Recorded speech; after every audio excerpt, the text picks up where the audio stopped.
Hello, everybody. Welcome to Chapter 2, Session 4 of the Imris Saga. I am joined by a much smaller cast this session. We got Sarah, Charlie, and Jack. Two players are out for holiday stuff, traveling out of town, etc. Because it is just 3 days after Christmas that we're playing here. How's everybody doing today? Charlie's in a post office. Yes, I And am. only the Sure. top half of their face is visible. Oh, sorry. Let me adjust again. Keep taking. That's a character choice, Andrew. That was a character. Yeah. Choice. Right. Don't Stop don't taking judge my autonomy away from your players. Yeah. I'm shaming you for this. Clearly, what is clearly a choice that you've made. Yeah. All right. Am I visible now? Yes, you're great. Yes. Cool. Okay. Fantastic. Yeah, I'm doing great. I've spent my week woodworking. I spent all of Christmas in the shop. Nice. What were you working on? We're making Murphy beds, like drop down extendable beds for my cousins, and a secret breadboard for my mom, who I hope doesn't watch this. There's a lot of reasons I hope my mother doesn't watch this, but I can't hear making beds without thinking of Step Brothers. Oh yeah. Alveron. Nancy Riley. That would have been equally funny if they were in Murphy bunk beds, to be fair. It does You work. know, we got horizontal beds. We could technically, because they're horizontal instead of vertical. I wonder. Huh. That might be the solution to our space issue that we've been coming across. Yeah, see? I'm helpful. How about y'all? Yeah, everything's fine. The holidays happened. We move on from them. I spent Christmas watching several Barbie movies with a friend, which was great. I'm pretty alright. I'll take your word for it.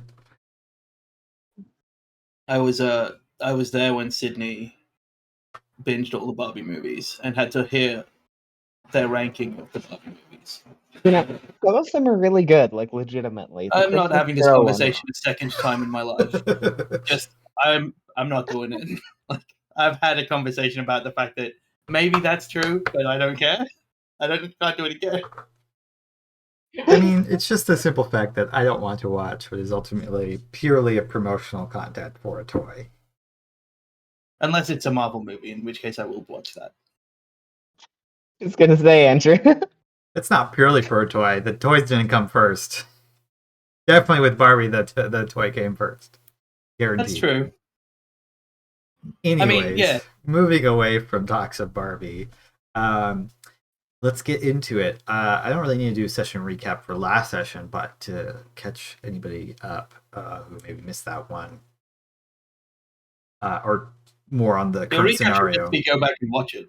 Yeah, you should go back and watch it. But to catch you up onto where we are, the party has temporarily split up to go off and do various things that require lots of travel or just lots of downtime doing things that the others aren't really needed there for help them out with. Uba went to go check out their new lands that were granted as part of the title that the Suthana gave them. Alveron is working on meeting his new crew for the ship that he had asked for. Will is off doing lots of magical things, and other stuff that we might see later. The magical power of reading. Yeah, reading, studying.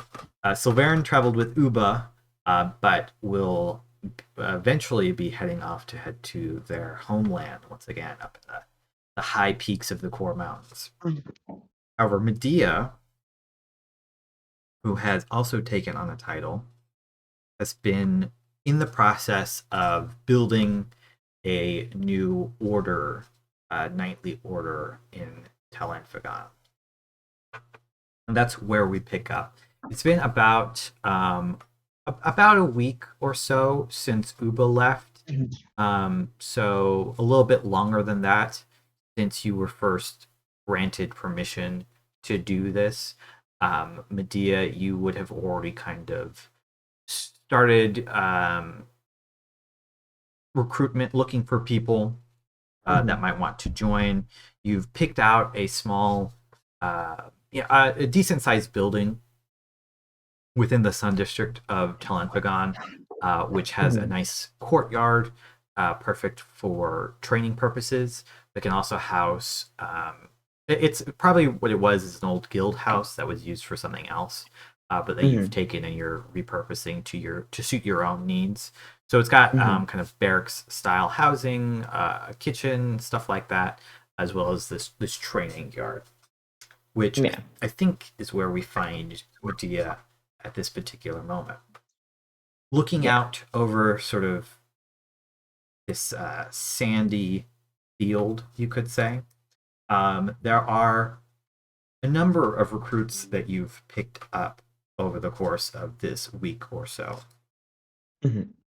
Most of them are pretty, in your terms, pretty raw. There's lots of people very green. Yeah, they've held weapons before. Maybe they've worked as like caravan guards or city guards, stuff like that. But they're not really seasoned fighters. Most of them haven't seen very much combat, if any at all. But there are a couple standouts you see as you kind of scan over the field. You spy Galway, who is currently training against a wooden dummy, more just practicing their moves, you think. You've seen Galway. They joined up pretty quickly when you started advertising for this this order that you've put together, and they're probably the most competent fighter out of the gate that you've recruited thus far. Galway, if you want to both describe yourself and the way that you're fighting at the moment, or at least training with this dummy. So firstly, Galway is a gnome. He's maybe 3'2", like on a good. If he was wearing shoes, he'd be like 3'4", but he doesn't ever wear shoes. He's barefoot. He wears a pair of purple pants and has a green cloth sash around his waist, and then tends to not wear a top unless he's like traveling out in the sand, in which case sometimes he'll like wrap a scarf around his lower mouth to like protect him from the sand that way. He's got dark skin and a really ornate like blue tattoo that coils around his arm and then is completed on the palm of his hand. He has dark hair. Otherwise, he's just a little gnome boy. He's really energetic. He's jumping around a lot. So like he's only maybe throwing one punch every 6 seconds, but he's like moving for the entire 6 seconds, trying to like, if this was an opponent, open that opponent up. And then as he punches, he throws his entire weight behind the punch and then stops like just before hitting the wooden dummy, because he is not unsure that he wouldn't just obliterate this wooden dummy. So, but every hit, he never makes contact with the wood. Every time that you've ever seen him training with this dummy, he's never like made contact with the wood. Oh, Charlie's just dropped Charlie out. disappeared. Oh, now the cameras were messed. Dang it. Well, let me explain some more about Galway. He's a little bit over 3 foot tall. No, he's very like, he joined because he's good at fighting, and like it seemed like fighting was going to happen, and he quite likes fighting. So he was very excited. He probably didn't even hear the fact that it was about demons until like after that. Like after joining, he's like, let's get to fight. That's the important thing. But he's always very energetic. He probably like noticing that other people are less like talented at fighting than he perhaps is, has been also trying to help them out a little bit. Like he'll let archers try and take shots directly at him, which he'll just catch. But yeah, he seems very competent fighting, but he doesn't really seem to be thinking much about the overarching stuff that's happening. Yeah, he's like, it's an excuse to fight, as it were, in a lot of ways. It's more that he likes doing things that he's good at, and he's always been good at fighting. Mhm. Like, he could be off being a gladiator, but this seems like it's fighting for more of a purpose. So he's like, yeah, I'll be a military person for a bit. That's not his voice. I haven't decided on his voice yet. I want to hear Charlie's voice first. I think there's no way that we hear Charlie's voice first. I'm sorry to tell you. Outrageous. Something going on with Charlie's end? Oh no, I haven't received. No, I think the nature of the story is that there's no way that we hear Charlie's voice first. Fair enough. Yeah. I think Medea's mostly just like watching over this courtyard for a second. But their camera's just off. Yeah. Yeah. They just came back. I don't know if they can hear us. Okay. Would there have been like a? I can't get the ping, so I don't know when they're joining back stuff. Yeah. Would there have been a like? What was the actual like recruiting process for it? So. I think it was a mix. I think Medea was like the kind of person where like they're awkward enough they just put posters up around like you can see like, you know, are you somebody who's capable at combat? Like come and show off and like here's what it is. Or like, you know, asked the like Suthana like, hey, do you have anybody who you know in like the army, like a private who wants to do something different, you know? Like is there people who are obviously displaced or like a city guard who might be interested, that kind of thing? Yeah, reaching out through the odds and ends. And I think most of the recruits seem to be a mix of like newer city guardsmen who haven't had time to move up the ranks, and so like this it just sounds like a bit more interesting and stuff like that. And people who were in the army and have kind of volunteered to move over. Again, similarly, these are just like the basic level. They probably have only just completed like the minimum level of training before volunteering to sign up to this, because it sounds it was sold to them as being a bit more prestigious and that they might get a bit more training and responsibility. I feel like Medea also advertised like an easy way to get in on the flyers was like if you can do something like somewhat fantastical, like martially, you know, like can you catch an arrow, for example, was like on par with like that. You know, like looking for people who are like can you move something very heavy in a short period of time, that kind of thing. I read it till it's like, can you catch an arrow? And it's like, I can catch an arrow. I'll go do that thing. I could catch several arrows. Could catch one arrow every 6 seconds. Exactly one. As you're kind of looking over this, you note that you have, correct me if I'm misremembering, but you want to pair them in groups of four or five? 4 groups, I believe. Yeah, so there's 13 people here at the moment. You've gathered 13 recruits. The 12 of them are the ones that I mentioned that are a bit more. There's varying levels, obviously. Like there's one guy who's never been in any battles and has very little training. There's one guy who has, you know, been in a couple altercations with the city guard and maybe worked for like a couple years and is joining up. The 12 of them run kind of that gamut of experience. Then there's Galway, who's kind of a bit obviously the odd man out of the 13. He's the unlucky number 13. I feel like Medea a lot of the time has like the group specifically mixed with experience levels, you know? But not just experience, but also background. Like for example, city guards usually don't work with other city guards like in the same positions, you know? And Galway, you've definitely noticed this as well, that you seem to be, other than Medea, by far the most competent fighter here. Sure, that's been the case since Galloway was like 6. Yeah. So makes sense. He's not unused to that being the case. As you guys are in this training, Medea is looking out. Corbin, assuming that Charlie is here. I've been a little bit stalling for time. I was gonna say Charlie's camera is just Charlie on a still frame smile. For like a solid 5 minutes. It's lighting up sometimes. It was fine. It was working perfectly fine before we started, which is the most annoying thing to me, at least.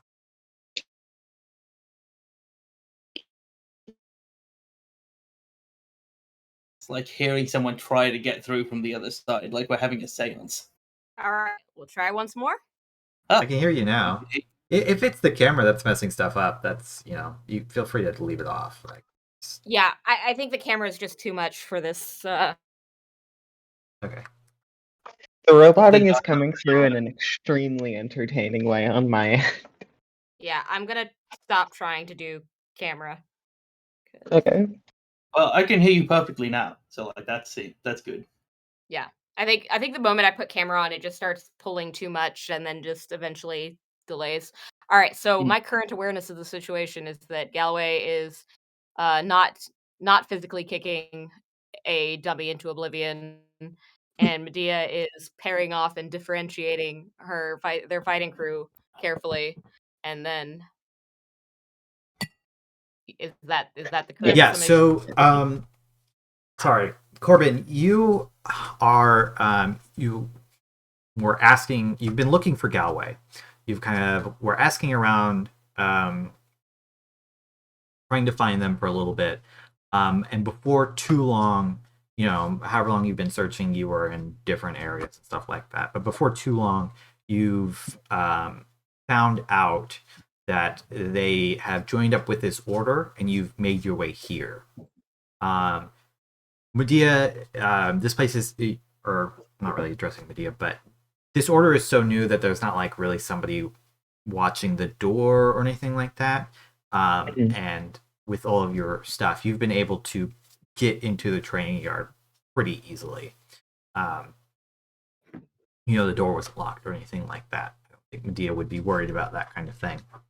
There's not even really anything very valuable in here that isn't on somebody's person. So you, Corbin, have come up to this scene. You can see this kind of strange-looking, purple-skinned person who seems to be standing over everybody, clearly overseeing everything. You see a number of people practicing with different weapons. Some of them are shooting at static targets. Some of them are sparring with wooden swords or lengths of wood that imitate spears. And you do see Galway having kind of just finished a routine and circling around, perhaps considering doing a new one.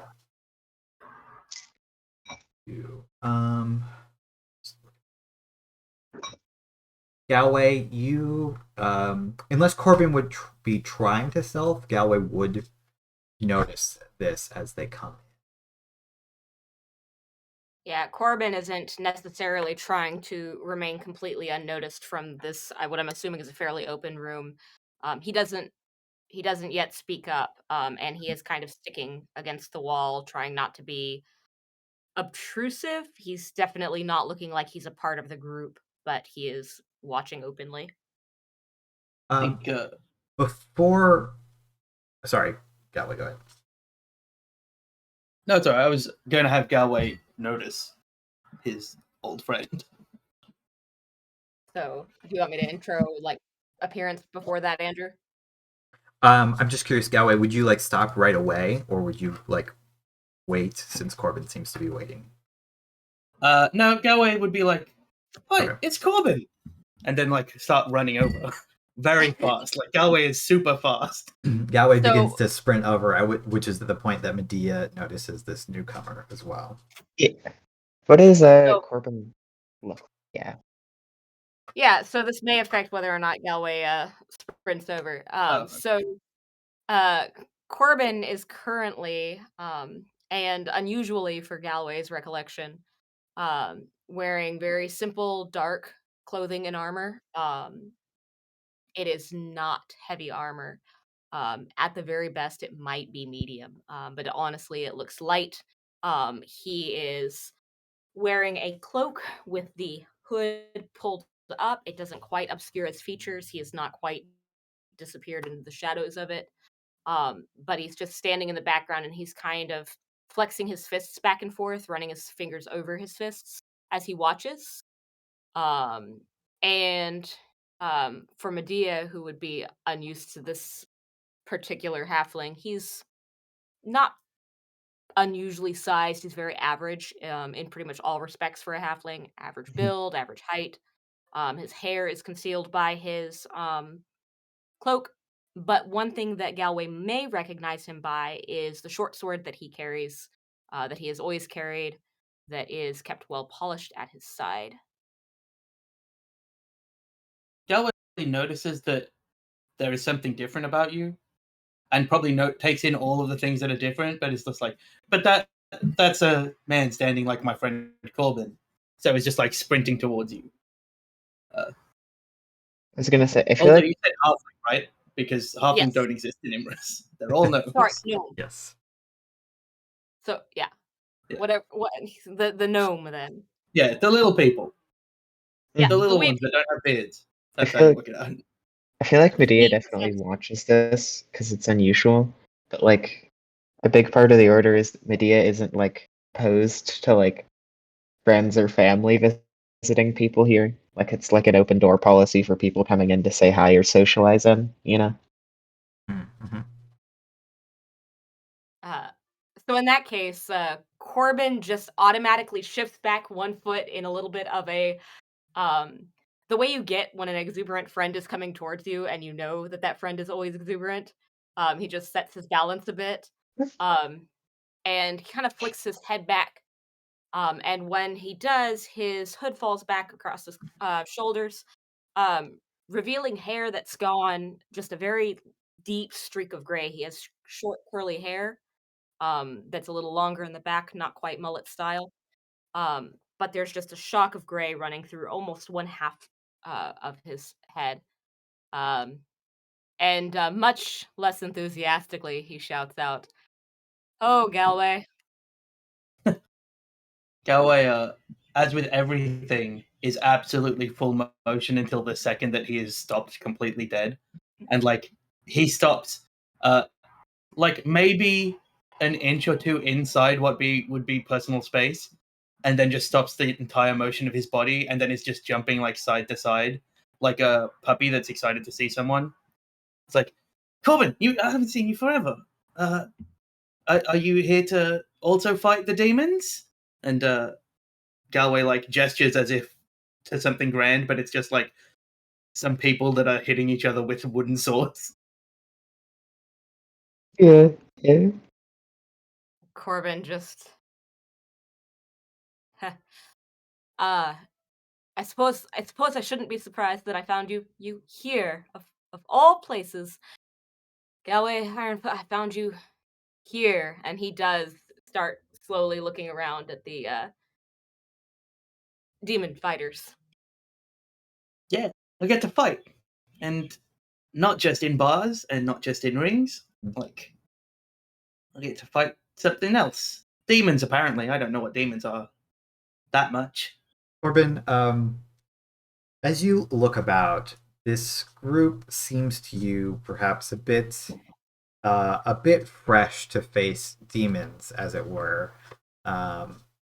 You're struck with a bit of skepticism, although Medea, in contrast, looks incredibly capable as they stand kind of, with the steadiness of somebody who is very familiar with combat. Yeah. Like they're almost entirely like unswaying, unmoving. They're always watching the area around them. I think they're like they've got like half an eye on their recruits, but they're also just interested to see like very obviously like listening or catching what they can of your two's conversation, you know. Corbin is going to tilt his head, and I slowly marks out each person, and it's fairly obvious that he's just cataloging. And he's always had a bit of a calculating air to him, that Galway would recall, but he just, as he looks at each person, a deeper and deeper frown appears on his face. And then he looks back at Galway, and then he looks to Medea, and then to Galway again. These. So these are your demon slayers. Right then. And what do you call yourselves? Galway, if told that information, did not retain it. Like that's up to Medea. I haven't been informed of a particular name as of yet. But I think I went with the Order of the Ethereal Stag. Yeah, I think that's what we talked about. the order of some kind of stag.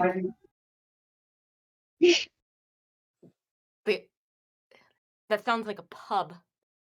Are you sure? No. It's got order at the start because it's an order.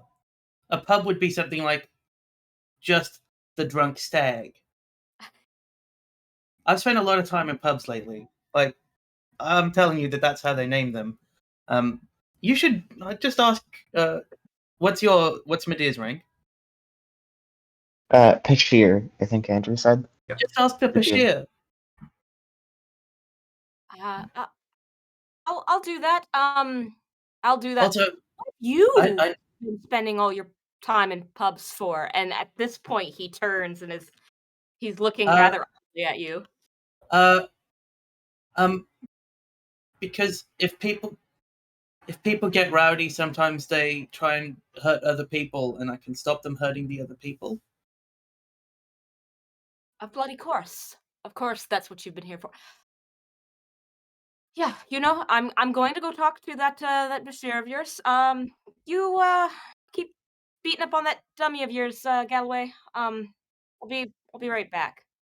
And he is going to just kind of like turn squarely, and he's kind of like wavering as he's going towards Medea. It's hard to tell if he's exactly going towards the door to exit or if he's actually going up to Medea. Galway, for his part, does just bounce off back to the dummy to start not hitting it some more. Yeah. Towards the door, Corbin he stops.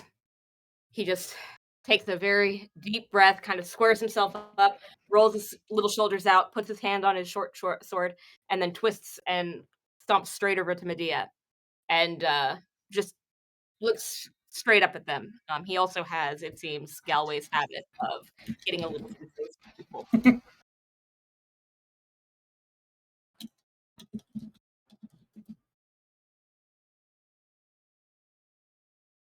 Medea just looks down to them. Did they say anything? Sorry. Nope. They're just very clearly taking your measure from about a foot away from you, looking straight up, with a small frown on their face still. Medea just looks down and is like, "Well, are you here to audition for the order or try out? Just seeing a friend?"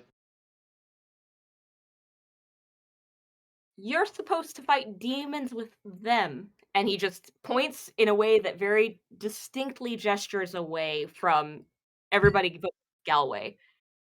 Well, obviously not yet. These people have time to train them.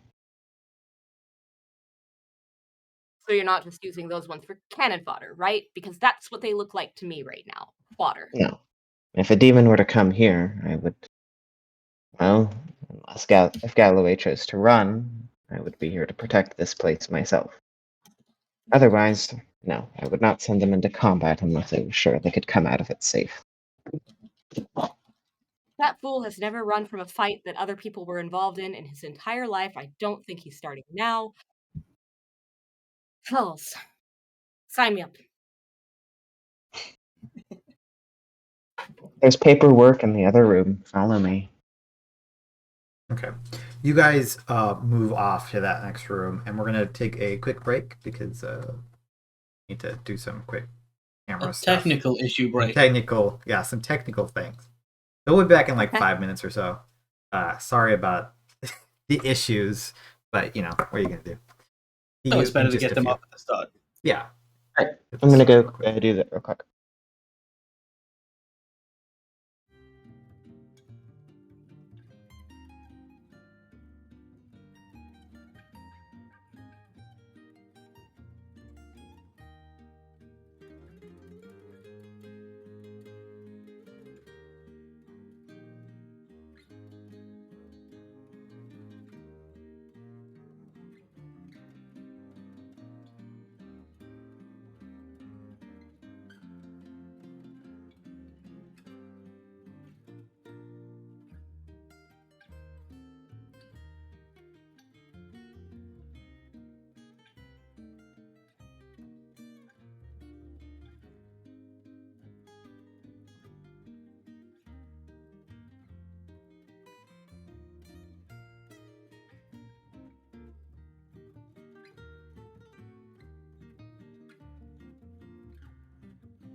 Don't worry about it. quickly.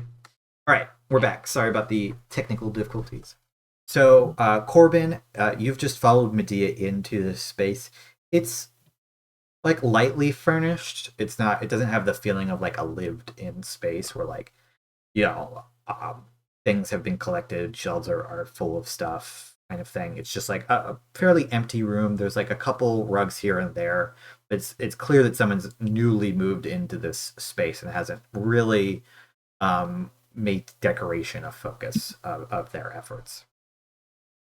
Corbin's head is once again on an absolute swivel. And he's just kind of like idly commenting, kind of as one would if you were touring real estate on, oh, lots of room to expand here then. I see this will make a good training grounds. But as he's saying that, he's looking for defensible points, weak spaces, and the like. It's definitely not not like a fort, right? Like this was a guild hall of some kind. So it's not really constructed with the mind of actively keeping people out, other than like the usual things of it's a building, it has walls and stuff like that and doors that you can lock. But even the walls, with enough effort could be broken through. The door could be smashed down. It's not like got a big bar or anything like that on it. It's a nice building, but the building is merely housing for the people inside of it. Initially, I wanted something that was a bit sturdier, but this housed more people, and Suthana said this would work best for her. So, Now, people, tell me about the people then that I'd be working with. He looks back out at that room, huffs. well, first I'd like to know, how did you know Galloway? Corbin. Oh, go ahead. I'll answer that after, but you two seem to have some sort of connection, which I don't discourage, but I prefer open and honesty about it. Corbin and I have known each other since we were wee lads, and with the usual kind of slight roll of his eyes, for us even, he adds, but it's really not a joke he enjoys. It's just one that he's used to hearing from taller people, so he plays it himself before somebody else can say it for him.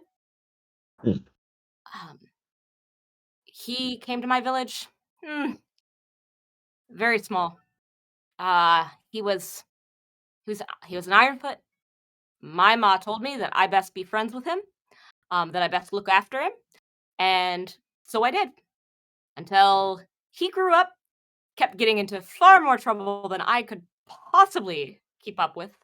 And so I went to watch the roads instead, and he's here apparently. Medea, you can go ahead and make me a history check. Also, I wanted to know, Corbin, do you have any religious symbology on you at all? Not a jot. Okay. No, yeah, he's actually almost. You all heard that, and you don't know what about Galway's being an Ironfoot means that this person would have to be friends with him. But it also doesn't necessarily strike you as that odd.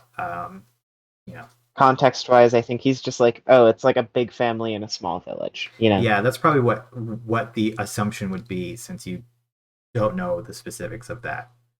Yeah. So why did you come here? Just to follow?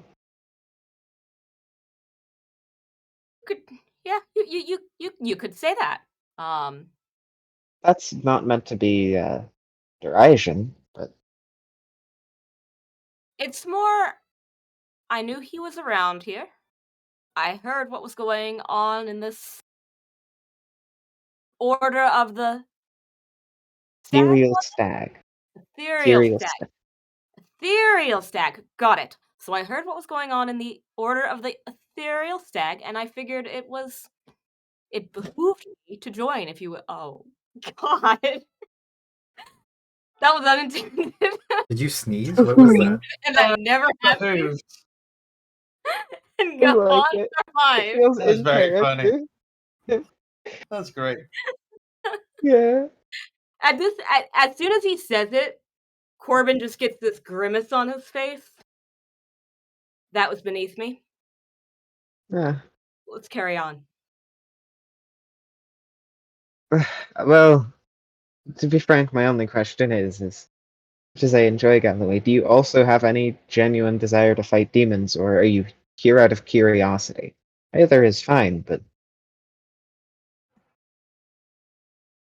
You could also make me a religion check now that I'm thinking about the idea. Yeah. They did say one of it. So most people probably wouldn't have picked up on this, but I'm forgetting the exact phrasing Corbin used. Watch the roads or something like that. You would know that from that and from like the context. It sounds like Corbin is saying that they were a road swain. So kind of this. They're technically adherents of Quran, the god of like travel, commerce, that kind of stuff, and they travel about making sure their roads are safe. So they're kind of like adventurers in a more general sense, but they're all kind of part of this one organization. Meaning to you probably that Corbin has been around a blade and stuff like that. Road swains are known to be pretty competent overall, although many of them, there's not that many of them who are really renowned. It's more of a like organization. You don't hear about like, the park. What's that? You don't hear about a park ranger in the news. Yeah, kind of something like that. I guess. I guess that's not a terrible analogy. Yeah, I guess it would be pretty similar. Like they're well trained, they're organized, but they're like not really out there for the glory or anything like that. Yeah. So they don't go like diving into ruins or doing other kinds of adventure stuff like that. That's not their bag. Sounds to me like you've been across a deep part of the world, especially with your faith, but well, no offense, you types usually don't come to fight demons. Well, then I suppose I will be one of the first. Not the first halfling, not the first gnome in your troop here, but and if you would like, it's hard to narrate this exactly. You could roll an insight check for that last Yeah. bet. Let's see. 18. When you said faith, Corbin just absolutely froze up for just a moment. Looked very uncomfortable, but then did not argue with you and moved on. Lydia takes some mental note of it and then like passively moves on and is just well, normally besides the paperwork, something I ask is that you demonstrate some either well, the guards I suppose are sometimes an exception. They're combat capable and they're willing and they're organized. But for people who wander in or want, often ask to see if you have any unique combat capabilities.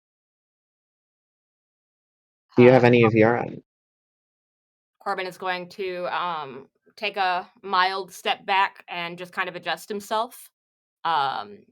When he shifts his cloak, you can see his short sword and his crossbow at his side. And he is going to shrug. I could spar with Galway, spar with you. I could shoot a target. What would you like to see, Bashir? I think I would like to see you and Galloway spar quite a lot. That would be interesting to watch. Oh, you know he's going to kick my ass, right? Straight through the wall. I think you might underestimate yourself, so long as you use your tactics right.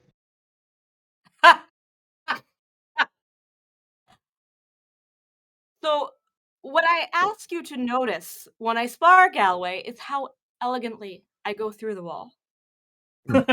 I'll take note of it. That's very funny. Returning I've out had- to the. Sorry, go ahead. To say, like, Medea, like, quickly has, like, there's not much paperwork. I think it's just, like, a standard, like, you're not gonna blame me if, like, you get murdered by demons, and, like, that was what you were asked to do. Yeah, and like That kind of thing. this is the standard pay, and Yeah. etc. The Sixthiner is not to blame if everybody gets eaten by demons. Yeah. You're here of your own volition. Yeah, Corbin takes the paperwork, looks it over. He is almost clearly he's not reading a page. It does not take an insight check to notice that he finds the place to put his signature and scribes in Corbin Ironfoot as clear as he can, and then just slaps the paper on the ground, turns around and says, like old times. Galway. Yeah, Galway's got a sense for when he's about to start punching stuff properly. And like he gets this little spider sense in the back of his head. He's like, I'm gonna have to punch someone. And we'll like trot over as you exit. Yeah, so back out in the courtyard, I think people are kind of stopping what they're doing, with the sense that they heard the words paperwork and everything. Like this might be a new person, so they're interested. They're sizing Corbin up, basically. Now, I think Medea's like, we have somebody here who's interested, and they certainly seem capable, but they've offered a duel, and I'd quite like to see it if you all want to watch. And they'll look to Calloway. Yeah, Galway knows that Corbin, even as Corbin was forever ago, would just wipe the floor with any of the other people. So it's like, oh, it's gonna be me. And he nods really enthusiastically and takes a few steps back. And like his steps, they feel longer than they should be for someone of his height. Like he's moving further with each step. And he's doing like this little thing where he's just dragging his foot along the ground with each step. But he goes over to like a nearby something that's leaning, and he pulls just a piece of wood out from behind it, which is his staff. And he starts twirling it and says, "Okay, Now, how much do you want me to hurt, Corbin? Wait, Corbin, how much do you want me to hurt you? I don't know who I should take the answer from, but both. I'll work it out." He's like, I want to propose you do this in a slightly more interesting manner, if that's all right. More interesting than a fight? Well, okay. A more interesting fight. Can Medea will look down to Corbin and say, "Now, do you usually make your fights fair, or do you approach them in a different way?"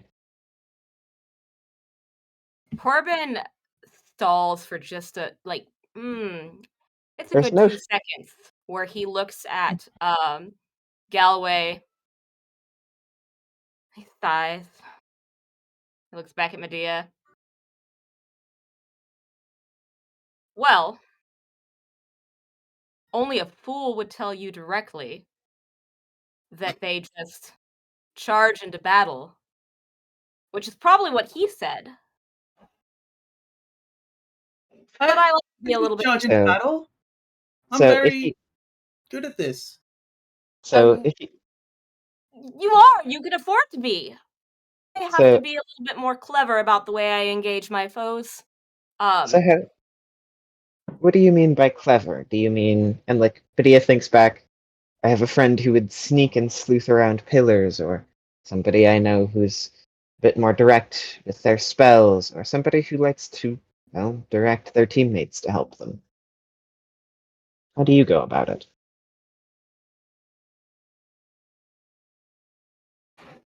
He looks once more at Galway, and he just says, "Oh, I'll take a high shot now and then."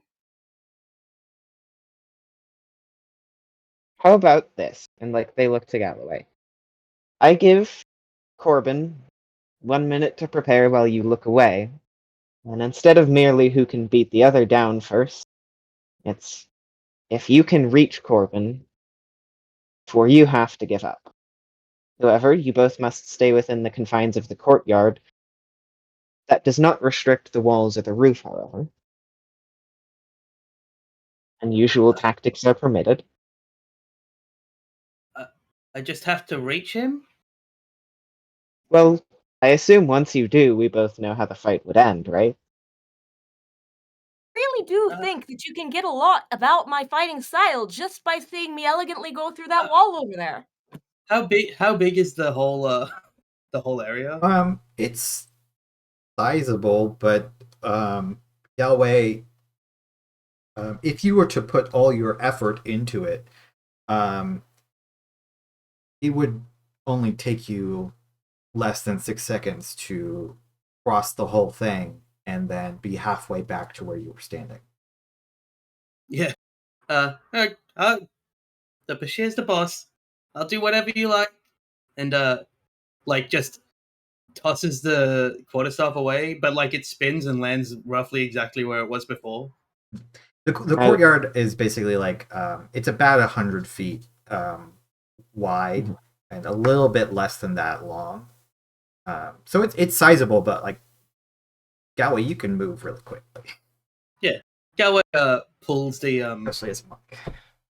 Yeah, he pulls the scarf that he normally would wrap around his mouth in the desert and just layers it up 4 or 5 times and wraps it around his eyes. And Bashir, you said I had an entire minute to prepare in any way that I liked, correct? Yes, besides taking shots early. And the second condition, or not condition, that thing I would encourage is that obviously do not mortally wound them, but when you're fighting demons, no trick is too dirty, and running away is always an acceptable option.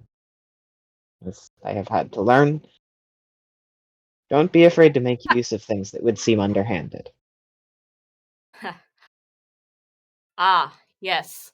Well then. Can message me when your preparations are finished, so I don't hear them, because that's more fun. And just so I and the audience knows, so the win condition for Galway is to touch Corbin. What is Corbin's win condition? To touch Galway? That seems counterintuitive. Corbin's win condition, I think, would be to make or put Galloway into a position where they can't win.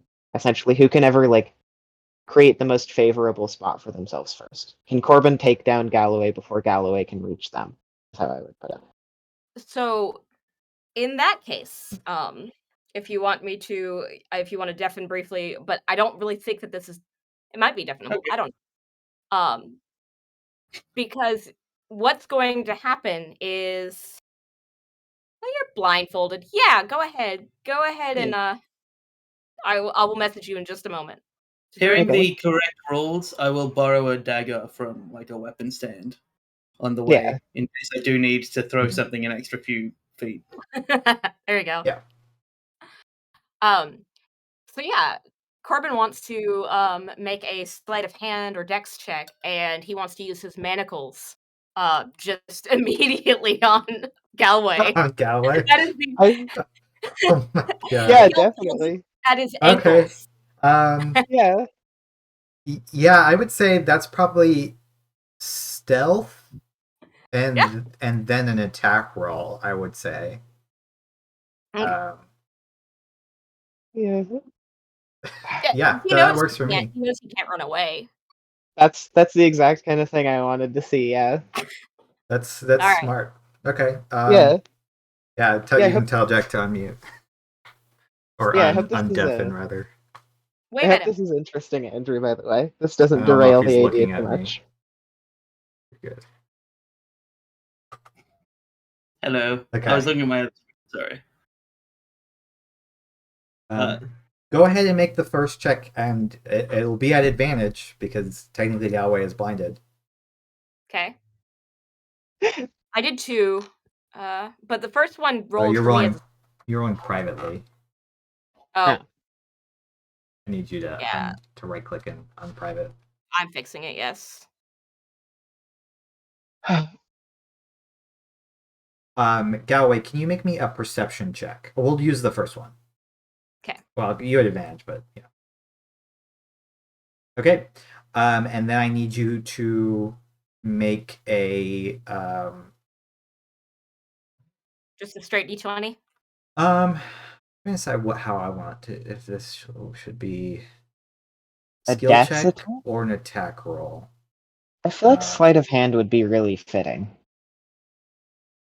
I think in this case, if you had failed, it would be an attack roll, but because you succeeded, it will be sleight of hand. Okay. So go ahead and make a sleight of hand check.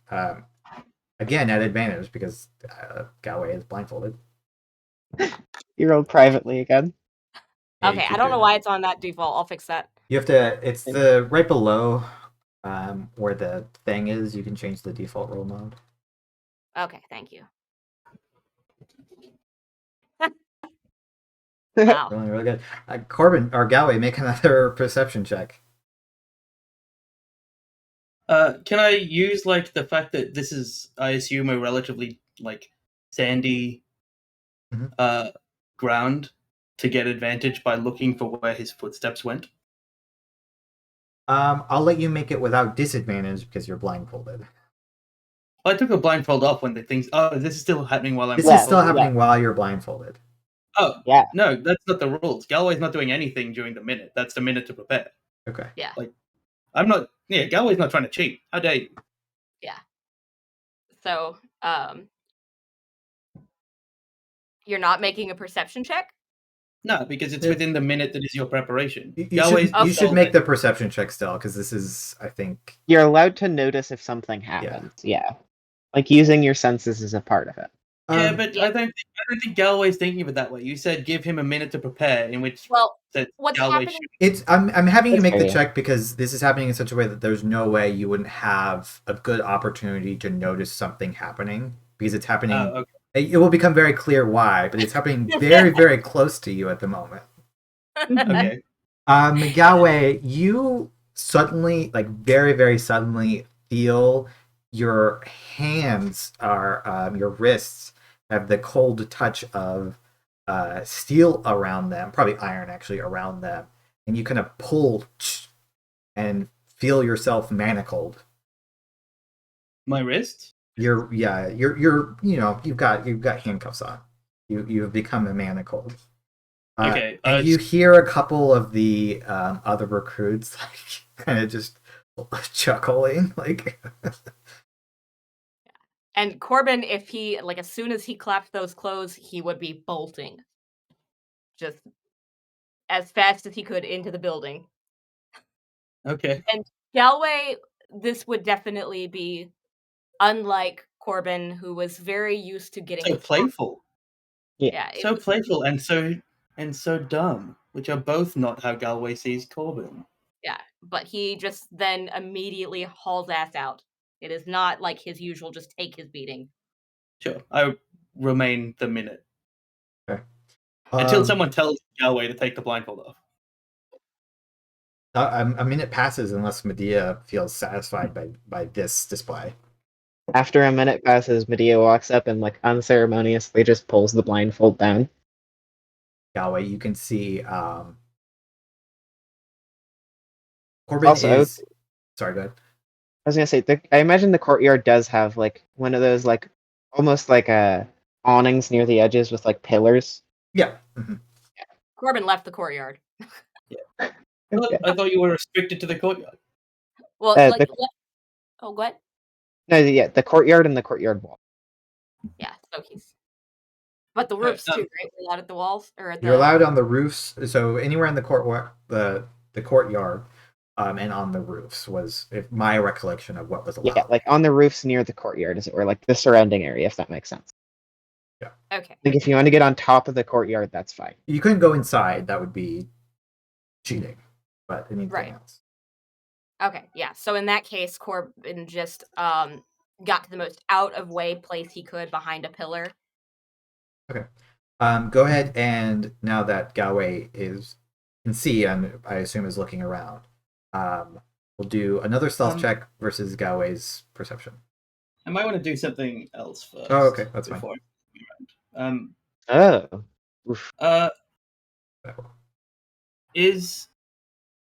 So only my hands are manacled? Yeah, you can walk just fine, but your hands are bound. Can I make an insight check to see if I believe this is really Corbin anymore? Because Galway is good at kicking as well. Like, You can make an insight check.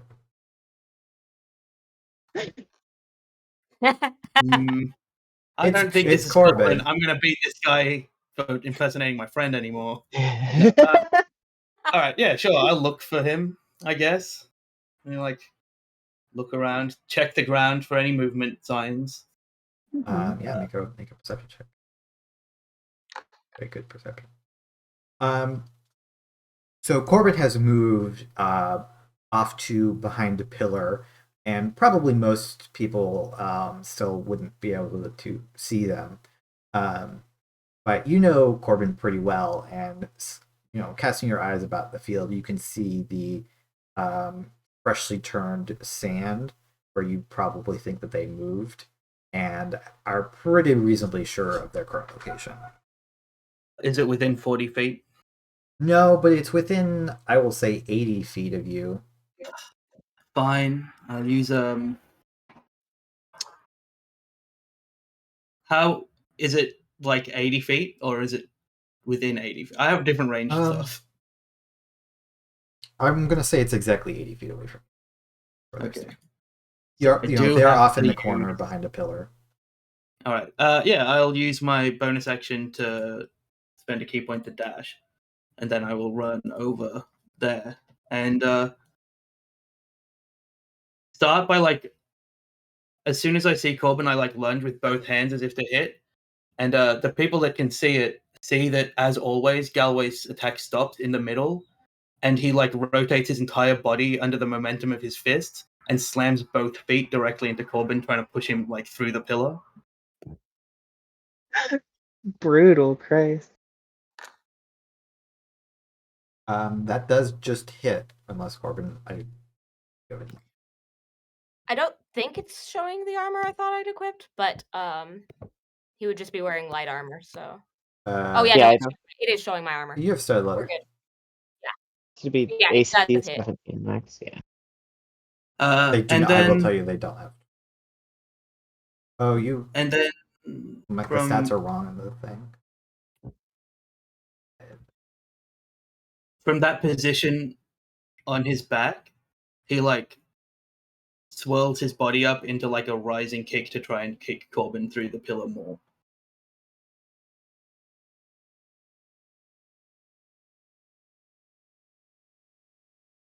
Yeah. So Corbin lets out one grunt and then a second. Fuck, don't know why I missed you.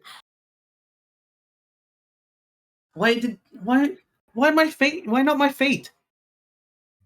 But he is just like openly laughing at this a little bit. Like, it was such a smart idea until like they saw the hands being manacled, Yeah, and then Galway like holds out the manacles like to get them off. I would assume. I know you said that they were out in front. I would assume that they did the more restrictive thing and manacled them behind your back. Not that it really matters to Galway. If you weren't a monk, you would be rolling these at disadvantage. Sure, if I wasn't specifically good at kicking as well. Yeah. Yeah, I'll turn around for him to undo the manacles. Corbin just drags himself wearily to his feet, and as he's like dusting himself off and quietly undoing the manacles, he mutters to Galway, "Well, it's not like I'm really fighting you, is it? Just putting on a show for the Pashir there." But it would have been more fun if you'd done my feet. I might not have won that though. Next time, my friend, I will bind your feet, and you can run after me on both hands, doing a bit of a handstand. Galloway thinks about it and thinks maybe that is about the same anyway. But then like offers Corbin a hand up. If I had thought I could have gotten away with it, I would have probably done one hand to one foot. I thought that might actually be the best way of keeping myself from getting my arse kicked. But it seemed a little difficult. That would have been very funny though. It like walks back out, throws the dagger he borrowed away, I guess. Mm-hmm. Oh no, I'll return it to the person I borrowed it from if I got it from someone. Otherwise, just put it back. Yeah, one of the recruits will put it back in their sheath that they have at their waist. When That way Corbin gets still in sight of the shadowboxing. rest of them, he suddenly, like, despite the fact that he just took like 2/3 of his hit points down, he does his best to conceal the fact how badly Galway just Yeah, he walks. Medea, you do expect that those 2 punches would have knocked down any of the other recruits would be, lying on the floor unconscious at the moment. Medea just walks up to Corbin and like places a hand where like on their shoulder, and just like there's no like soft glow so much as just like the pain almost instantly eases away, and I'll lay on hands the damage off. Corbin goes a little still, but then nods. Quite the trick you've got there. Thanks, Pashir.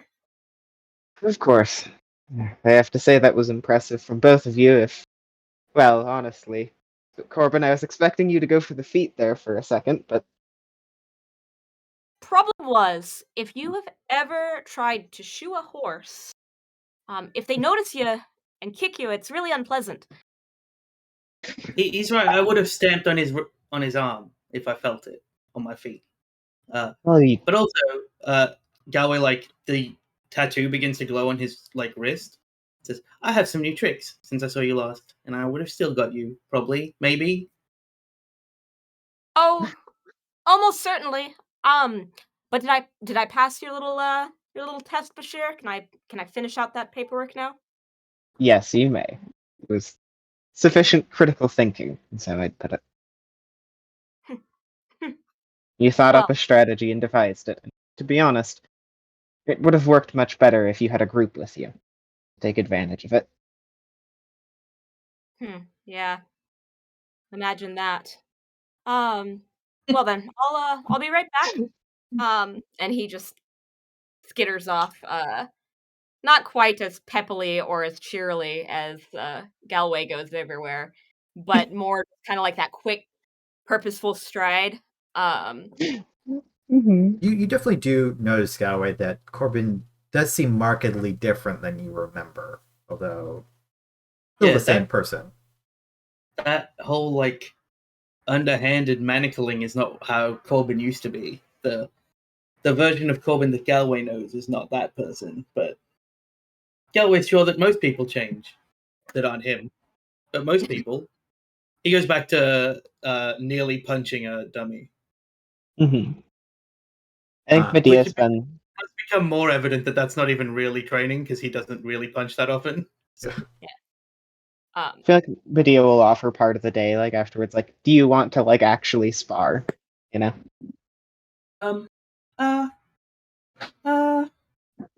He thinks about it for me, goes, yeah, okay. Like, starts doing his little shadowboxing warm up. Again, a lot of punching that he doesn't do. But yeah, he'll spar with Medea. Alright. No rules this time. I just want to see what you can do. Cool. I'm on board. Do you want to roll initiative for who goes first? I think Medea's just letting like Galway get the first shots in. Whoever goes first is a significant advantage for winning the fight. Galway says, okay. Thinking, am I meant to pull out all the stops? If you want to, this can also just be a simple sparring match. Okay. And he like nods and thinks about like centers himself, and I guess he'll just run up and flurry of blows you. Alright. He didn't even pick up his staff, even though it's slightly better. Oh, that one hits. That one does not. Misses. That one hits. That one hits. That one does not. Really good rolls. Yeah, he's a good bonus. And I think because he's never fought you, I need to check a thing. Yeah, he like just dances away from you. because he gets free disengage. I don't know if that works against you, but he assumes it works against everybody. How far away is Galway? He's got 40 movement, so it depends on how far they started. I assume like he's 10 got feet 50 away movement. would be fair. If they started 10 feet away, then he's like 40 feet away now, waiting for you. He's still like doing the same shadow boxing. And what does it look like now, since I'm thinking about it? What does it look like since you're unmanacled now and you're like actually putting up a fight? What is your fighting style? So he's here? In the exact same way that he did with Corbin. He hits you. He throws 8 attacks against you. Probably more than that, but like he throws attacks and he'll stop them before hitting you. And if he thinks that then that will give him an advantage, he rotates like his full body and like axe kicks you in the side. And then he like levels a punch at like your upper thigh, which is largely his like punching zone. And then instead of that one landing, he'll just drop his foot into your like the heel of his foot into your foot. He like does a lot of really strange movements when he's fighting. And then because you're so like put on the back foot by how weirdly he's throwing these blows at you and how kinetic he is, when he goes to move out, it functions as if he's taking disadvantage. And it also gives me plus 10 movement. Nice. When I fire a blow. So yeah, I'll be 40 feet away. It's like doing a little shadow boxing, punching the air. He is going to like seemingly sprint and then like just about 20 feet away, they know normally this would just be a little bit too far away. But they figure like so long as it's like not offensive spells, it's like fine. And they'll simply just Misty step behind Galway and go for 2 normal attacks.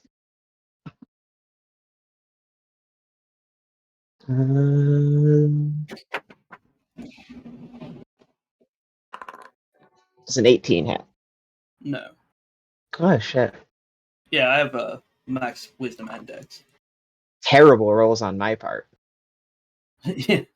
To big spear whiffs as it darts. I'm happy to say that Galway doesn't see that coming because like nothing really has prepared him for the fact that you use magic, so that like you can make the first one with advantage and go again. Okay. He's like, they're not going to be able to reach me. Well, that hits, obviously. Yeah, I don't think Medea will add anything onto it. They'll just simply like let the spear slam into them. Oh, Galway like takes it, and you can feel it like just cracking into his ribs, but then he rolls over the spear blow and like appears in the same spot and like cracks up the side of his body and goes, "Oh, all right." And I guess I'll, unless Medea makes a signal to stop, Galway will just start. Medea will like sort of give the signal like, all right, have one more go at it, you know? Okay. Yeah, this is clearly entertaining. One more. All right. He won't do anything fancy. Yeah, he just flares and blows you again. Miss. Hit. Look at all these 7s that I'm rolling for damage. Miss. Hit. Last one is a solid one. Yeah. The last one he feints to punch you and instead like gets a handhold into your armor and uses that to lever up and kick you in the chin. Everybody at this point has stopped to watch like the 2 best fighters here spar, which they kind of do anytime this sort of thing happens. Mm-hmm. And then he bounces back. But he'll stay within your range, so you don't have to like expend any resources. He's like, okay, you can get me, then I won't make you use that resource. Yeah. I think Medea will simply. Do I have any fancy tricks? I do not. I think I'm just gonna try and bonk them 3 times and see how that goes, because it feels appropriate. Like I feel like Galloway just doesn't have a lot of opportunities to like actually get hit, you know? Yeah.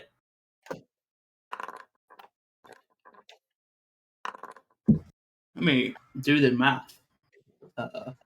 9, then 29 so points? 29 plus 9. Yeah, he's still standing, but like he doesn't feel good. He's like reeling his head back. There's like blood coming down from the top of his head where like the last one probably broke the skin. He's like, Mhm. oh, it's been a long time since I got to fight properly. He's like very excited, but he puts his fists down Yeah. and like bows to you in a very like. He doesn't really follow a particular monk order. Like, there's no religiousness to his monkiness, but he like bows to you as like a sign of respect. Yeah. Medea also takes a bow and like looks to the crowd and like does like a pat on the back that comes through as like a surge of 20 points of lay on hands. Just like, don't take it too harshly. Not in the way he's like also not like hurt feelings so much as like I don't want to like injure this student like grievously and not do anything, yeah. He smiles at you and says, "Okay, I think next time I might win." All right. While the two of you are sparring, Corbin, you finish up looking at the paperwork and also give a more thorough look at the building itself. Like I said, it's fairly nice. You're in like a nicer part of the city overall, but it looks like people are kind of just starting to move in here, and it's otherwise fairly simple accommodations.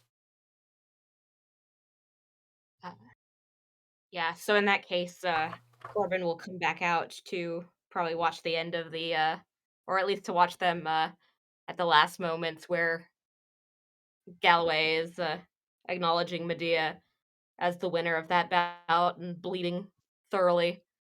Mm-hmm. Galway didn't acknowledge Medea as the winner. Oh, Galway just said Galway acknowledged that the fight was over. got it. Then he will he's just kind of watching Galway bleed with the resigned expression of someone who has seen Galway bleed quite a few times before. I love how you put that, yeah. Galway's younger than Corbin as well. So like Mhm. Galway was smaller when they were doing their fighting.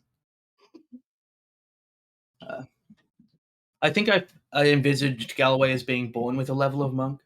Like Yeah. like this just is who he is. Yeah. Baby stepping of the wind. Yeah. Like One key point. thing. Well, you don't get one until we get to level 2, but yeah, he like is pretty happy. He's a bit more like, okay, I'm following someone that is like, if I didn't use all my tricks, surely they didn't use all their tricks. So, like, that's a good sign. Yeah. I didn't try and stunning strike even once. So Bashir, and he's like suddenly appeared within their little zone. And he's looking at Corbin while he talks, or Corbin is looking at Galway while he talks to Medea. He's like, "So, Bashir, you got my story out of me. What made you found this order of demon hunting ethereal stag things?" You can just call it the order, it's fine. Like The order of Medea, the something stag. suppose that Galway's works. Medea's like, on a worse day they might be annoyed, but they just kind of find it funny in the moment, so they like have like the visible like half smirk from that. To be truthful, when I was young I had quite the run-in with them, and I found myself hunting demons and whatever else I could find or get into a tussle with without much regard. There weren't many groups I think felt right.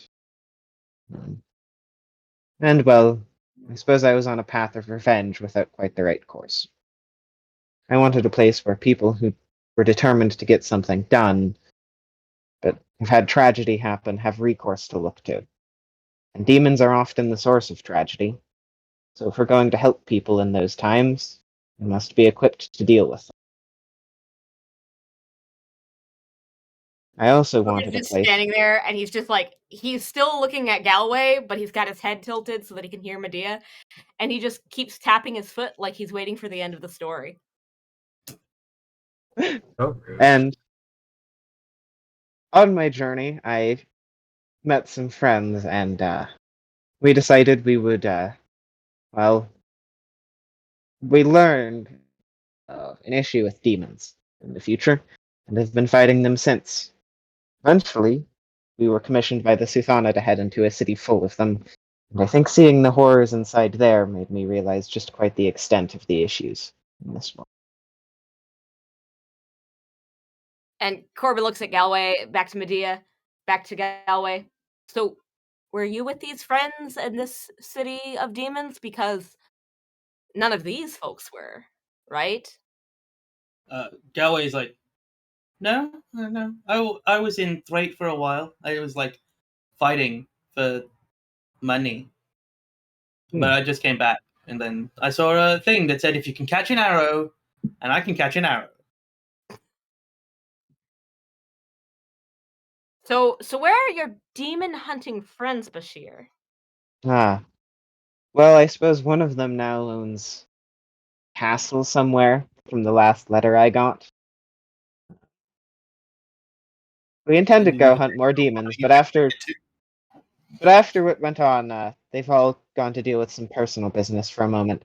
The other has advisory business, Suthana. The other has gone home on a trek. And well, I suppose the other is hunting pirates. Bloody hell! Well, no time like the present. Bashir, can I get you for a moment for a private audience? And Galway, you might as well come too. Um, it's a bit important, you might say. Of course. Sure. Galway like bounces along like he was never not going to come. Like you probably head back into the same office space that you were just previously in. But this time you shut the doors in between so that nobody, unless they were actively trying to sneak around to listen to you, could be hearing this conversation. So if Corbin's behavior had been awkward and just immediately not okay for somebody who was used to him before, he drops any pretense at this point, and is completely casing the room, checking that everything is sealed, that nobody has slipped in. If there's a wardrobe, it's the kind of thing where he flips back curtains and wardrobes and checks those. Are you alright? Is there something wrong? Andrew, I think we discussed this before, but this place is consecrated, right? The video is like, yeah, somewhere that's like has some holy protection. What that does.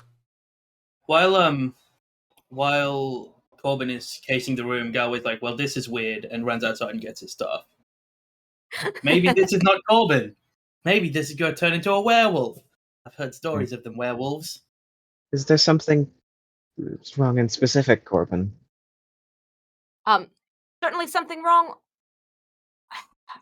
Galway might want to cave my head in, so we're just gonna let him get that staff, so in case he feels the need, he can do so. He comes back. I won't let there be any caving of heads unless it is something very, very stupid, and even then, not all the way. Well, I'm just saying, Galway's a bit. Just to answer the previous question real quick, so most of the living space has been hallowed, has been consecrated, but like the courtyard and that stuff, it's not the whole entire building because that would be a lot more incredibly expensive. difficult. Yeah, because it's only 60 feet radius. So like the office and the front entrance and stuff, but probably not like it doesn't reach as far as the kitchens and storage areas. So I think Medea would take them to the office then. Yeah. Yeah. So you are confident that they are not a celestial, elemental, fey, fiend, or undead? He says, if it's any assurance, this place is, well, this spot in specific as well is consecrated. Hmm. I suppose. The living quarters where people sleep is too. This is good. This is good, but I don't think it's good enough. Um, I have it quite reliably. That there are folks out there, and he looks to Medea finally instead of addressing everything to Galway. Um, who wants you dead in specific? That is the trouble that you were asking about. And they if you thought I was being a little tricksy back there with Galway and the manacles and the cutesy business there, mm-mm. Much much worse than that, I'm afraid. They'll kill you tonight. They'll kill you at night in 3 days' time. Where did you hear this? I don't not believe you, but it's troubling. I keep my ear to the ground. As I said, I used to travel the roads quite a bit, and I learned a lot of people's names and voices there. And there is a keep not far from here, where a group stays. Nasty blighters, those. And Andrew, I don't have a whole lot of details about the place itself, just the outline. So Mhm. you would So begin describing the keep that you mentioned earlier. you'll describe to them. Keep is maybe the wrong word. It's out in the desert about a half day or so, maybe a little bit more than that. It would take you the better part of a day to get there. Buried out in some of the sand dunes, or half buried rather. This structure that it doesn't have a mast, so it's a bit strange in that sense. But you also don't know that much about ships. But it seems to be this half-buried ship that's out in the desert that they've been using as a base. It's not really that easy to see unless you or to find rather, unless you already know where it is. From a distance, it might just be mistaken as like a bit of an oddly shaped building because of the what portions are sticking out. Like the entire hull from the deck below is buried. So really only the quarters at the top most is visible. Nobody, as far as you know, knows about it. You don't know how the cult or how these people got wind of it and started using it. Like that happened. You just don't know that information. But you know that it's not like super necessarily defensible. Like it's defensible enough. There's only one entrance in, and again, no. The best part is that nobody knows where it is. Mm-hmm. Is after he explains it all.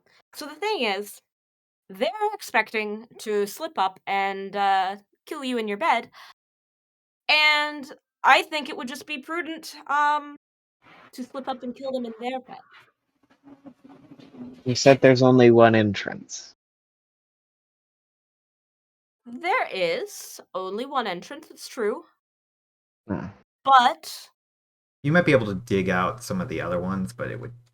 And Medea didn't say take that in a effort. negative tone. Like to Medea, one Right. entrance. I just wanted to clarify. There are some like hatches that you could go into, but they are not readily accessible.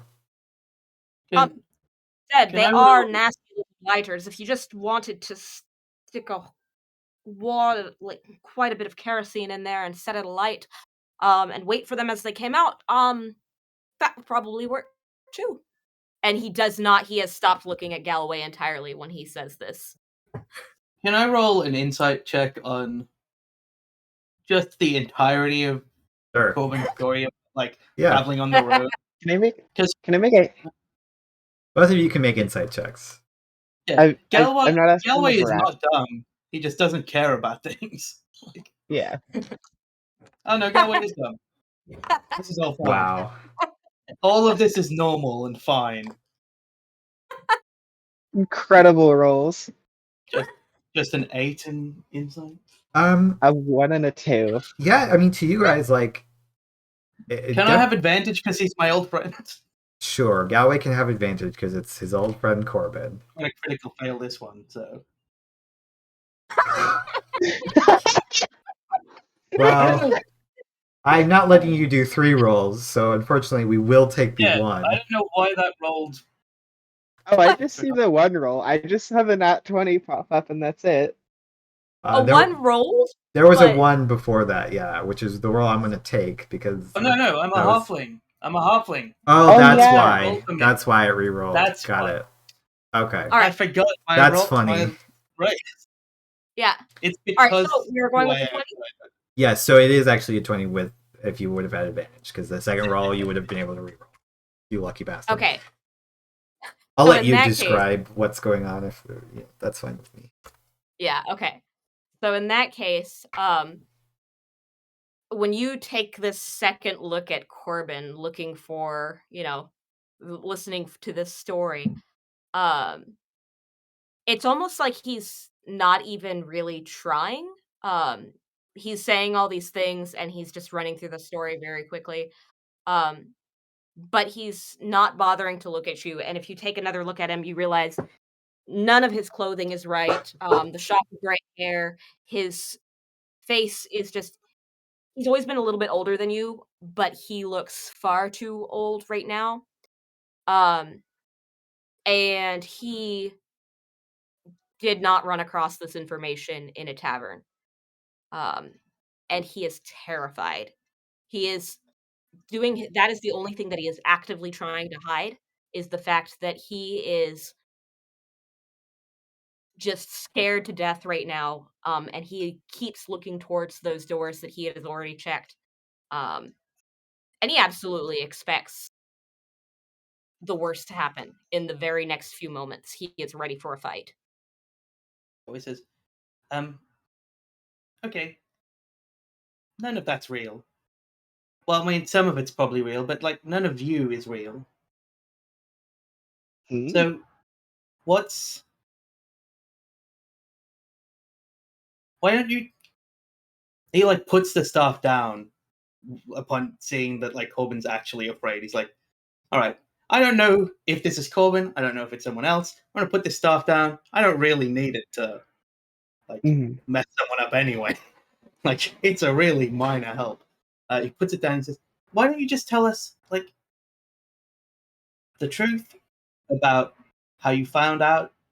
No tavern is where you're finding out about a cult in the middle of the desert that wants to kill a very specific, recently titled person in Talantagon.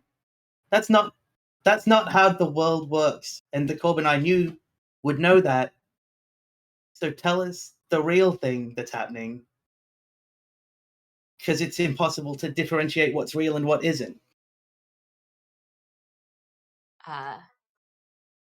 Corbin just looks back to the Pashir and then just kind of settles into a spot on the ground, just kind of completely helpless when Galloway keeps talking.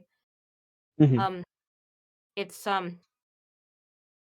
well, I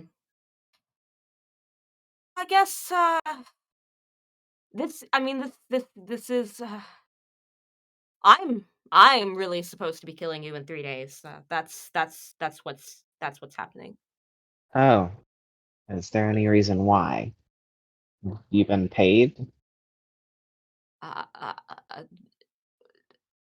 I've been told it's not the kind of order you don't refuse these kinds of orders, Bashir.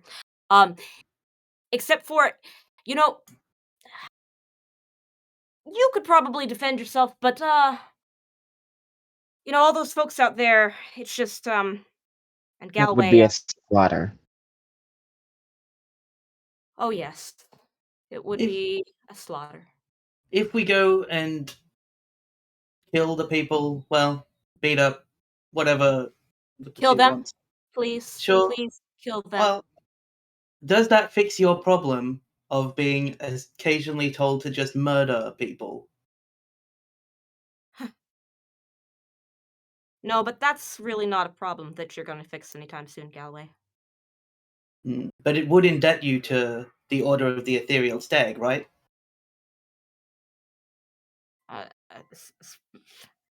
Is there an entity in these people that currently has power over you? They don't have shackles on me, if that's what you're asking. They would. They don't take traitors lightly.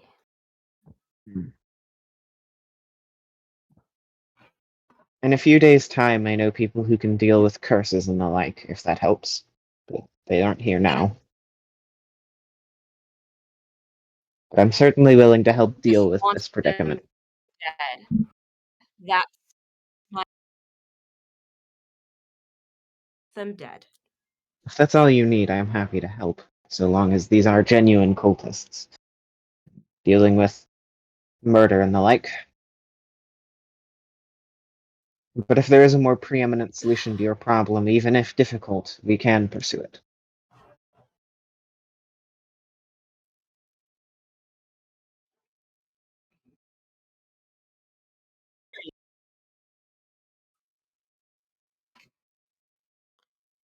I can assure you.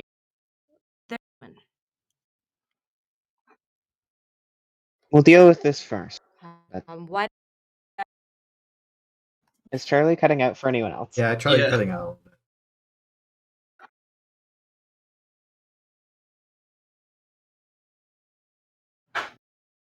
The barbarian. Nope. But could be a bard, could be a barbarian, could be a barn. Who's to say? Quickly, let's beat Corbin to death right now. Let's just be done with it. That was a joke, just so everyone knows. Now? Hello. I heard now. Okay, that's not much better. Okay, it seems to be better now. That was fine. I think Maybe. Jack, you might have been the one to cut out just now. Can you speak for me? Yes, hello. All right, wonderful. Okay, I think we can hear you now. Yeah. Yeah. All right. Occasionally, there's a hard gust of wind. Okay.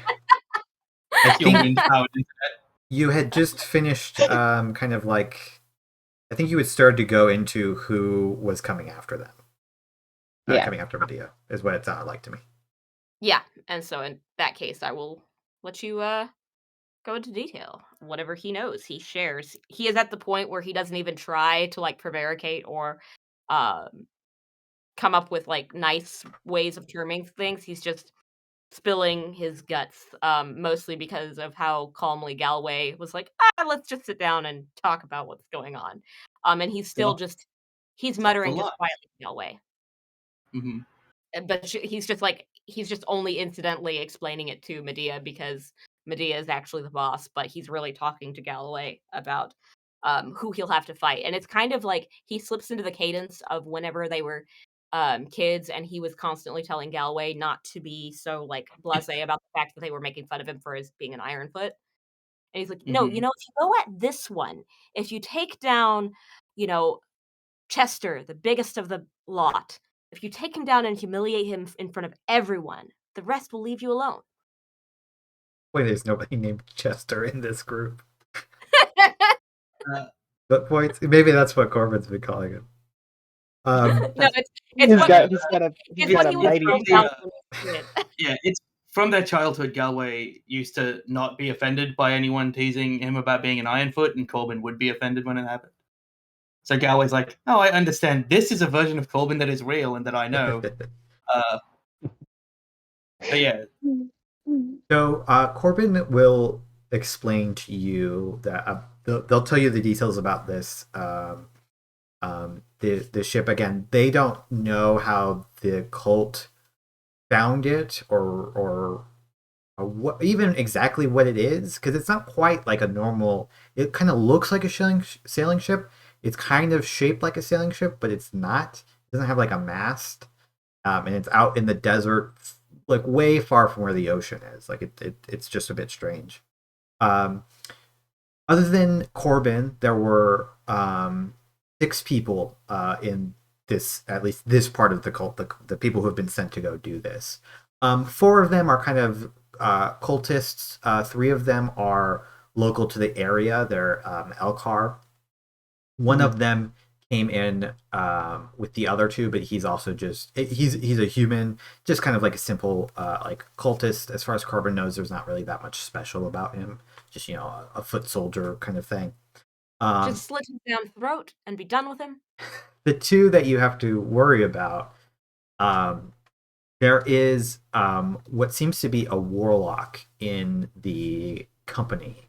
Freaking bastard. They do wield a sword. They wield a long sword quite competently, and of course they can cast some pretty powerful spells, at least to Corbin's eyes, some pretty powerful spells.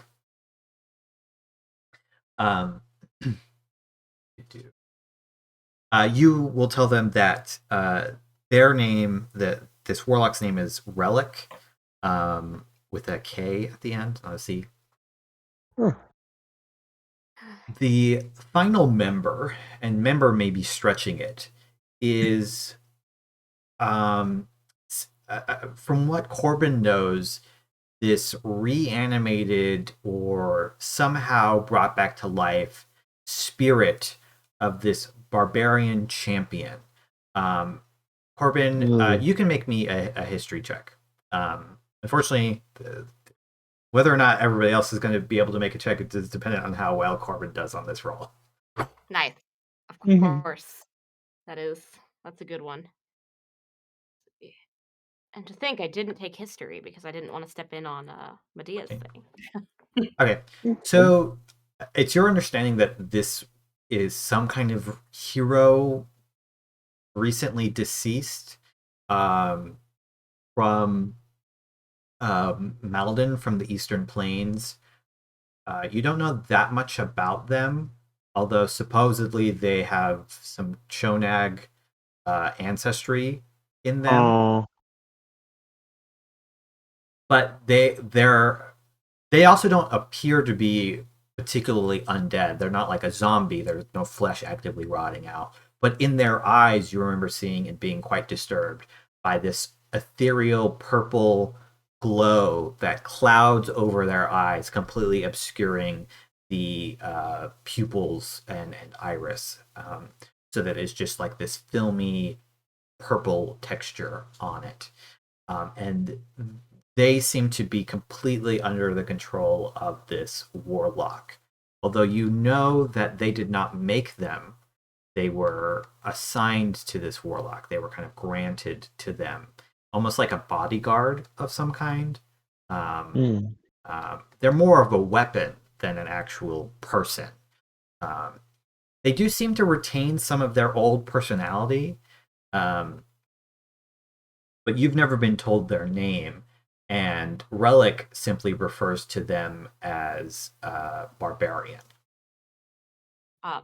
You also don't know enough about it to guess who this person is, other than from their ancestry. Medea, you can make a history roll. It's pretty hard because Corbin didn't give you a lot to go off of. Mm-hmm. And as Corbin describes this barbarian, only a 10. He doesn't use pronouns. He just says it the whole time. Yeah, Medea, you're like, well, I mean, there's lots of, barbarian with Chonag ancestry is not that specific, especially if, you have no idea when this person died.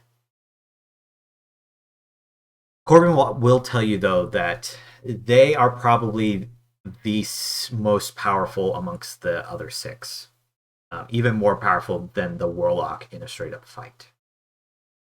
Do you know if this is merely a construct, or do you guess it is a person hidden behind magic? I will tell you, you've been told specifically, it is a person whose Okay, yeah. soul has been reanimated Okay, yeah. into a new body through very dark magic. This is Whatever it this is is, pretty I bad hope the person necromancy. Give me a day to prepare and we'll head out as soon as we can. Right then. Well then, Is, and he like looks kind of at his corner of his eyes at Galloway and then to the Bashir. Um, I'll be going. If you want to stay here, these walls are consecrated, so they would have difficulty getting in, and we can set up watch. Most of these are former guardsmen, so it's not like they won't be competent in such activities. Thing is, though, if I just go back, they don't know I've said anything. That's reasonable. If you don't want to risk that or don't want to, though, I want the option to stay here to be open to you. If they're ready for you, it's going to be worse. But even as Corbin is saying this, he is to himself thinking, "Why the hell would you let me go back?" But he is going to do so, given the permission to do so, because he wants them not to be alerted. He is going to almost half crouch and say, "It may be worse, but if it makes you feel safer, you've clearly dealt with a lot. I'm fine taking on and incurring additional risks, so long as it makes you safer."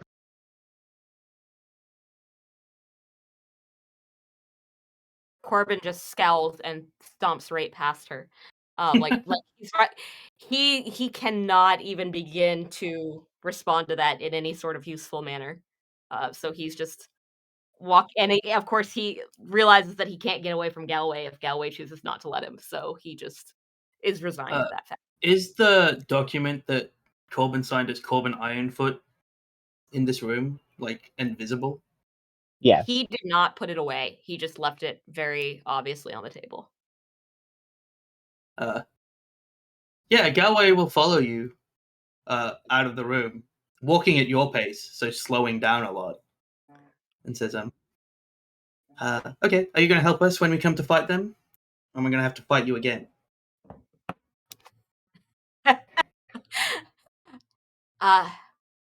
Obviously, if I wasn't going to help you, I wouldn't have done this much, would I? You might wait to pick a side. People used to do that when we were kids as well, remember? You jump on the side that's winning, and you don't get punched as much.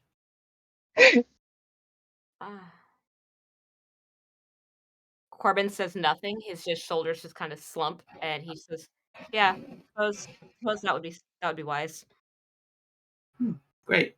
2 days from now, I'm going to ask you why you signed your name Ironfoot, and he walks off. I think we will cut to break because that seems like a good spot, and it's about that time. Exactly 2 hours. Yeah. Yeah. We had we started a bit late and we had some technical difficulties, but yeah, I'll go ahead and switch over to the other screen. We'll say 15. Good. Yeah. Oops. So I'll put us back at 16. 16 after. All right. See you in a bit.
All right, welcome back to the second half of this session. So you all, Medea and Galway have been informed of what the real reason that Corbin came here was to warn them about this cult that has plans to murder Medea. Murder. After parting to take a day to prepare, since you had used some of your abilities and stuff sparring. You want to get supplies for the trip. I'm just curious, Corbin, do you avoid Galway? Do you try to find them? Do you guys talk at all before you leave? I think Corbin just kind of lingers around in that he's really he expected to be cornered more quickly, but he wasn't, and so he doesn't really want to invite his attention. But he also just can't stop kind of lurking around Galway. There's kind of like a puppy doggishness to him. Yeah, like that. Galway's nostalgic to a time that you weren't an assassin. Yeah. He is just that is pretty much what he is. He is nostalgic to a time when he was not an assassin. Yeah, and Galway, how are you dealing with this new information that your childhood friend, who you thought was like a paladin road swain, is actually a cultist assassin? So here's the thing you need to know about Galway. Nothing phases Galway, and nothing will break Galway's spirits. So Galway is just this is just the Corbin that I knew, but then the path was different, and now he's a weird liar, and I don't really like liars, but he's still Corbin, so everything's great, and he's Galway's just living his best life.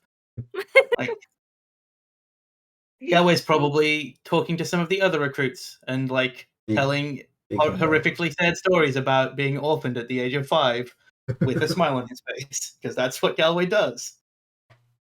The recruits, I think oftentimes they think that you're telling a joke, but they keep on waiting for a punchline that never really comes.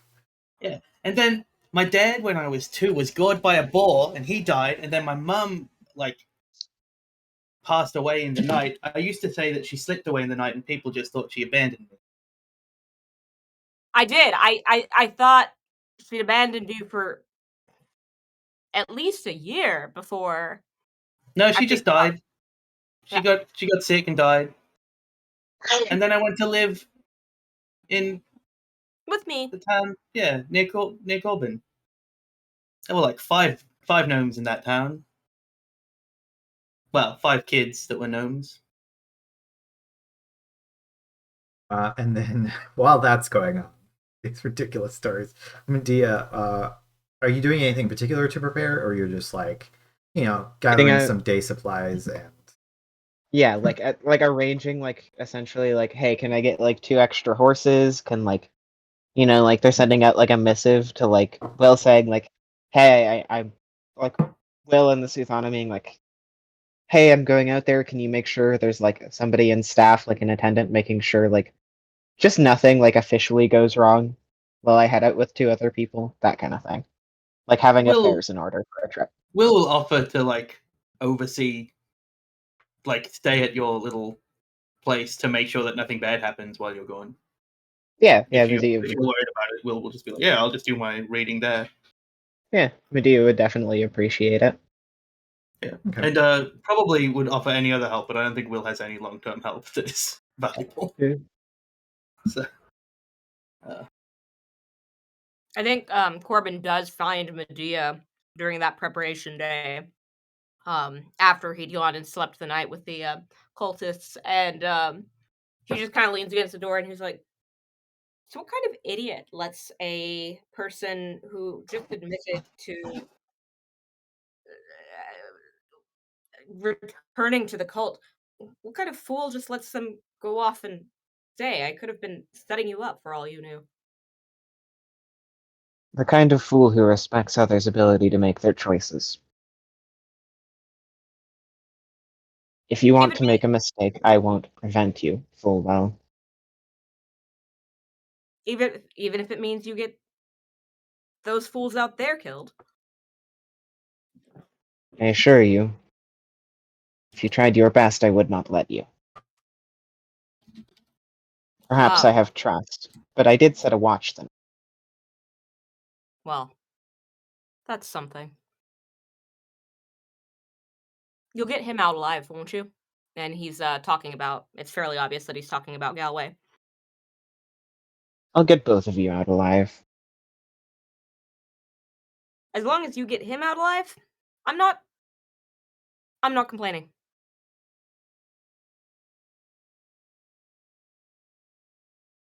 I'll do my best. By that I mean, if it worse comes to worse, I will grab them and I will run as far as I can if it seems weird to die. But I promise it will not come to that. I like that. That's the first smart thing I've heard all day. All right, I'll be around. And he just stalks out just as quickly as he appeared.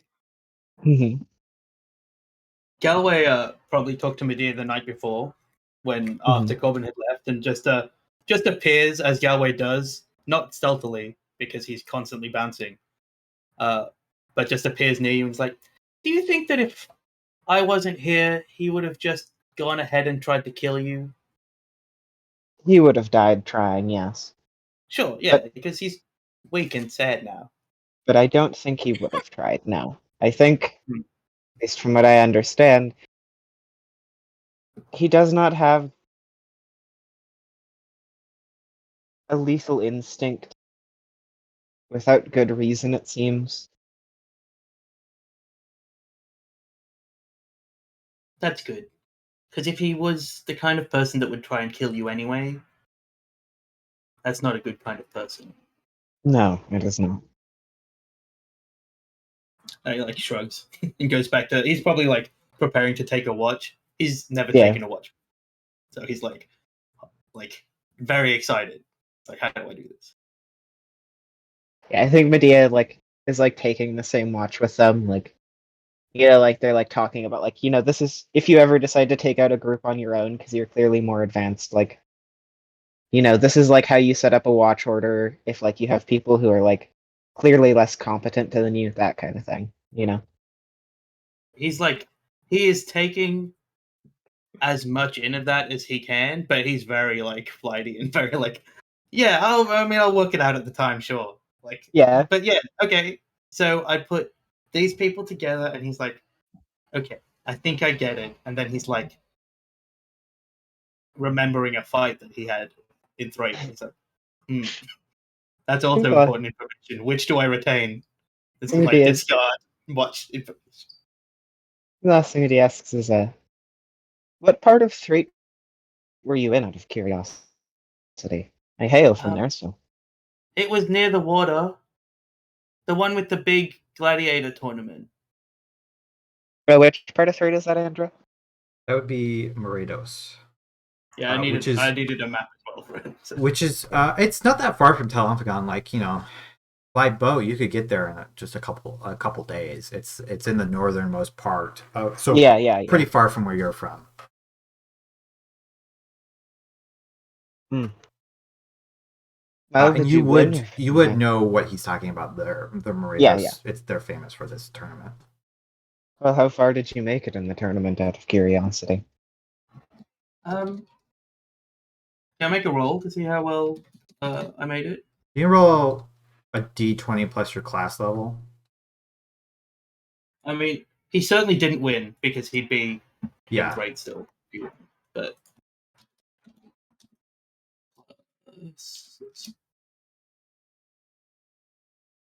you did pretty good. You went pretty far in the tournament. Probably the quarterfinals or so. But you didn't you weren't with a strong group or anything like that, which is I got put together with some other people, and we didn't really work that well together. one of those clerics that only like wants to make you like alive again when you're already dead. They're always the worst. He like shrugged. He goes, quarterfinals, something like that. We fought like 4 times. I don't really Perhaps remember. I didn't win. Perhaps here you can find a more competent group to advance farther in. Maybe. I kind of did it already. So I don't know if I want to do it again. But maybe. Maybe it just shrugs, like, yeah, that's interesting enough. And they pull out their big book of demonology and weaver's tools. Galway is not understanding that in a watch sometimes you want to be a little bit more quiet. Is like playing a Shawn that he's brought out from like his footlocker. It's not very good. I mean, maybe it's good. I think Medea looks at like Galway and is just like, yeah, they remind me of Uba enough. I don't mind this. It's like it is a string instrument that he's turned over and is playing like a drum, and it's also not rhythmic. Yeah. He knows to play it differently, but he's like, you got to make the music the way you can make the music. Medea's and Medea's stuff. They just like let this play through the night, even if it sounds kind of bad, you know. Like Yeah. occasionally people wake up and like, Yeah. what's that drumming? What is that noise? Keep it down. Yeah, Right. yeah.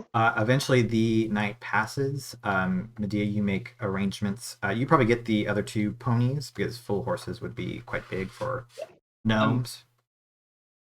Yes. When Will shows up to like see them off and like look after, I think let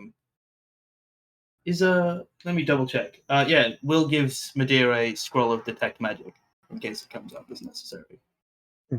Thank you. Sure, no worries. Have fun. Don't die.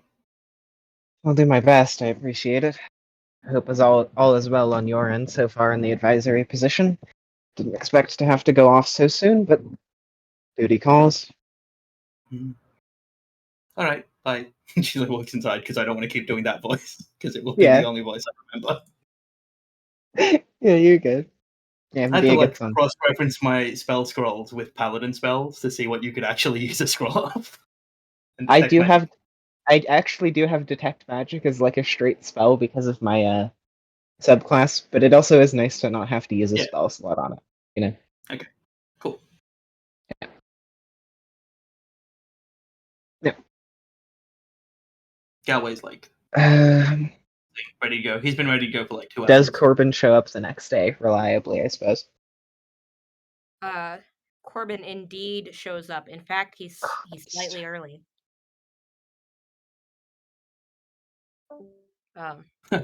Well, Medea has been offended. Medea by decides Corbin. to leave.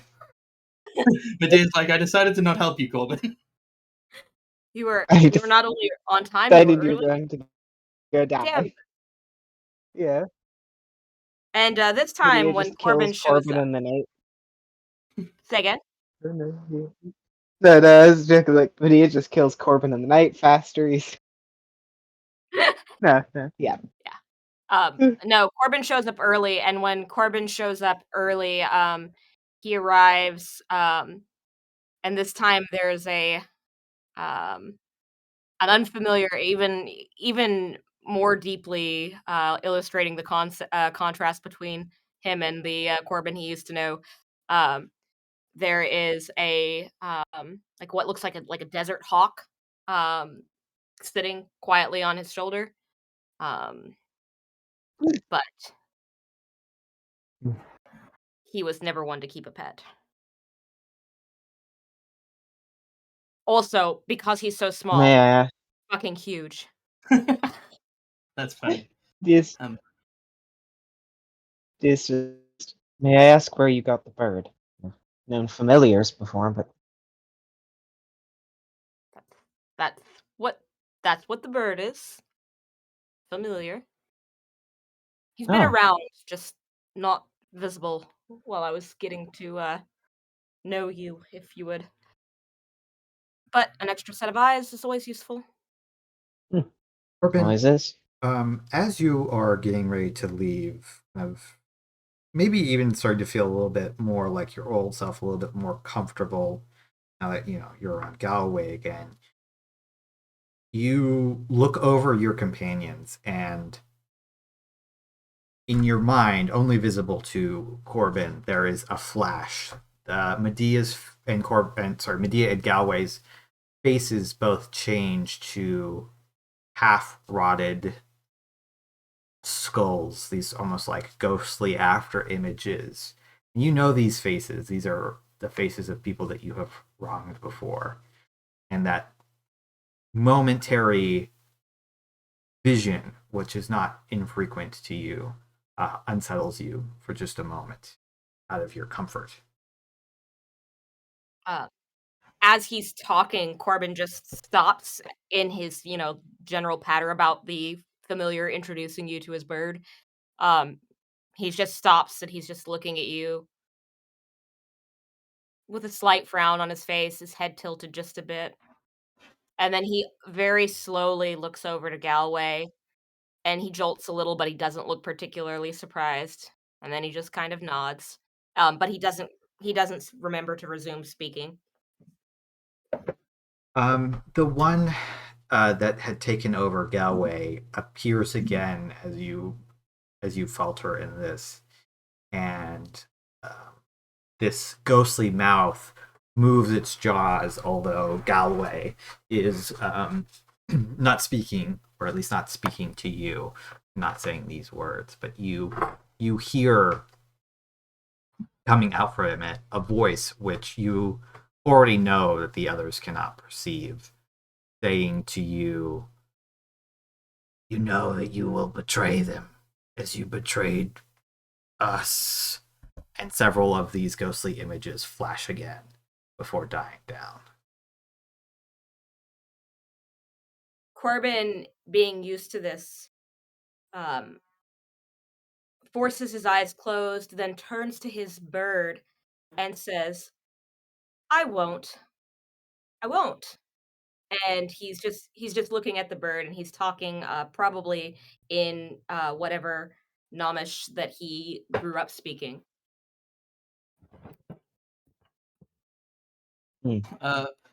Galway looks at Medea to see if Medea knows the language that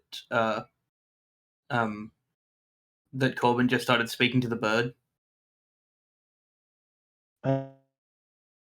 No, Medea obviously Ernest is like, yeah, Medea does not. Medea is like, yeah. Galway says, he's just saying, I won't.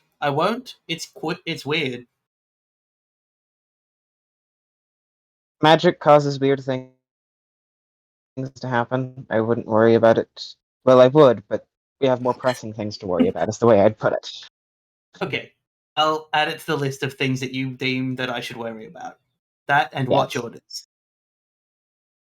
He's got a piece of paper out that he's reading. It's in a very, very ancient script that is basically not writing, but he knows how to read it. It doesn't do anything. If worse comes to worse in the fight, you have permission to take Corbin and flee. If worse comes to worse, you have permission to take Corbin and flee, and I will finish fighting. You're much faster than me. Yeah, but I can't lift him. You see that Galway is not carrying anything because he's kind of weak. Like he's a weak little gnome. You're like, I've tried to lift him. Oh. I can't do it. So you do that. I'll keep fighting. I don't think I can die anyway, so it'll be fine. He just gives you 2 thumbs ups. Is Corbin aware of this part of the conversation, or is he still overwhelmed by his ghostly messages? I think you're still overwhelmed a little bit, by these after images that only appear to you. Yeah, so he probably only processes can't die, and he's just seeing this corpse saying can't die. Corbin, are you alright? Does he have enough autopilot to just answer that in the affirmative? Yeah, you can still hear, you can still perceive, but it's you're a little bit having two conversations. You try to push the ghosts out of your mind and focus on what Medea is saying. Of course I am. Why wouldn't I be all right? And he just quickly smiles. It doesn't reach his eyes. His eyes are very dark. It looks like he has not slept in months. There's thick circles underneath. If you need any additional protection, feel free to ask. I do have spells I can perform to help us out. I don't think Otherwise, this is something you can protect me from, Pashir. But the offer's noted. all right. Well, I suppose we're on then. All right, you guys head westward out of the city before turning north. A bit like the road, Medea, you took when initially setting out from the city towards Talosanon. But you know your destination to be much closer, and you head a bit more westward than you do northward in the previous time. As you're traveling, it is starting to get warmer. Like it's heading into spring, as I said during Uba's one shot, moving away from the winter time. So while the party has been here, it has actually been a little bit cooler than normal. During the midday, the unclouded sun, bears down upon you. But you know that your destination is not too far off, and you press onward, seemingly heading to nowhere. You've gone very quickly off of the main roads between the cities, or the well-traveled paths of the Elkar caravans, moving into a patch of sand dunes, which it feels like nobody goes to and nobody has been to in a long time. But Corbin, you remember the way that you came from. And heading out, you eventually you have to stop for lunch at some point. The noonday sun, you kind of wait for that to wane off a little bit before continuing onwards. So by the time you get there, it's not quite sunset, but it's maybe only an hour or so beforehand. Like the sun is getting pretty low in the sky. Definitely evening time.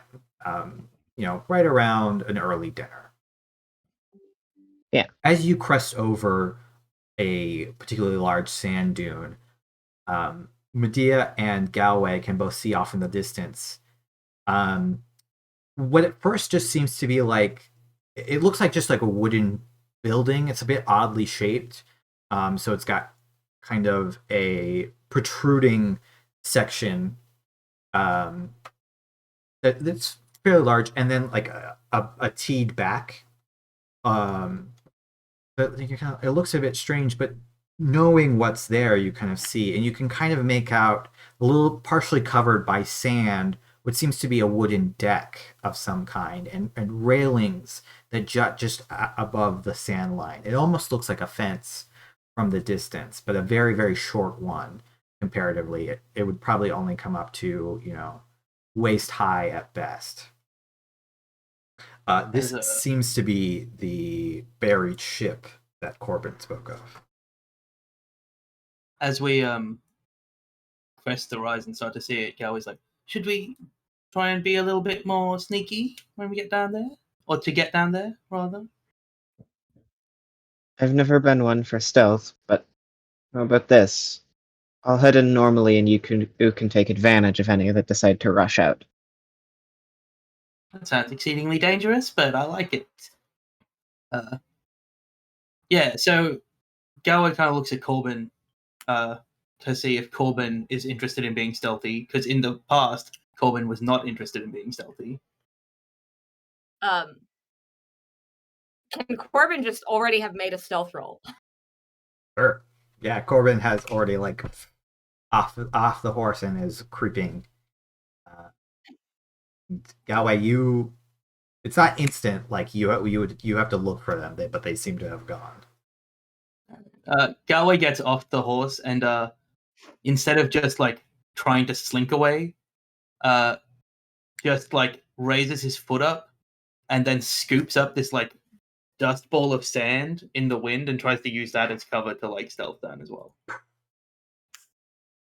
Not garbage itself, just my +8 garbage itself.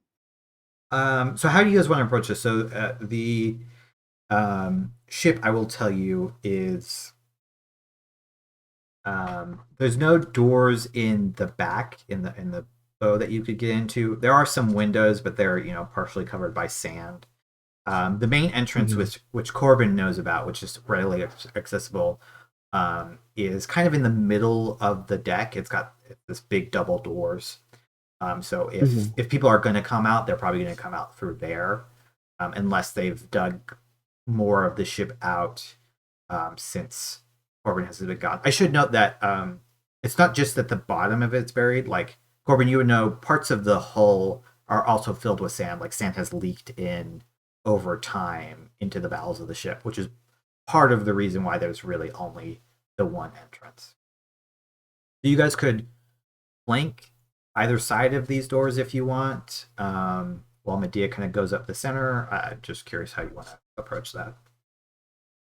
Yeah, I think Galway probably wants to stay on the same side as Corbin. Okay. And like, if Medea's just going to ride up, then Galway's on that side. To support Medea from as closely as possible, but also if Corbin does seem like he's about to betray them, I'll just like smack him in the side of the head and stun him. Yeah. Okay, go ahead, I think Corbin looks at Galway with this plan in mind, and the fact that Galway is following him instead of, spreading their forces, and he just smiles a little bit, very small. The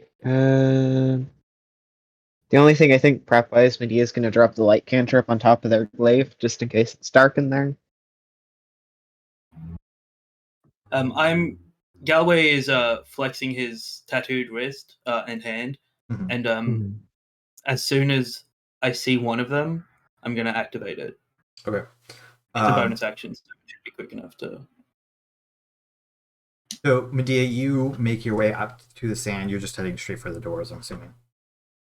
Yes. Okay. You probably get to here or so before, it's still hardwood and you weren't making that much noise on the sand, apart from, your armor, your plate mail, which is not, it does make some noise. But by the time you hit the deck, it sounds like you're walking on hardwood. And you have some weight to you, so some of the boards creak a little bit, but beneath the added weight of Medea and this plate mail. Corbin and Galway have kind of slipped off to the side. You're behind what would be the ship's railing, like crouched down in there. But Corbin, Galway, you kind of have like a bit of jittery anticipation to you. So, you're making a little bit of if somebody was looking that way, they would probably notice you pretty easily. This is the equivalent of stillness for Galway. Yeah. It's like, I'm moving, but not that much. I'm still. Might as well be completely unmoving, really. Yeah. You also hear, Medea, the sounds of people moving beyond as you yourself are approaching.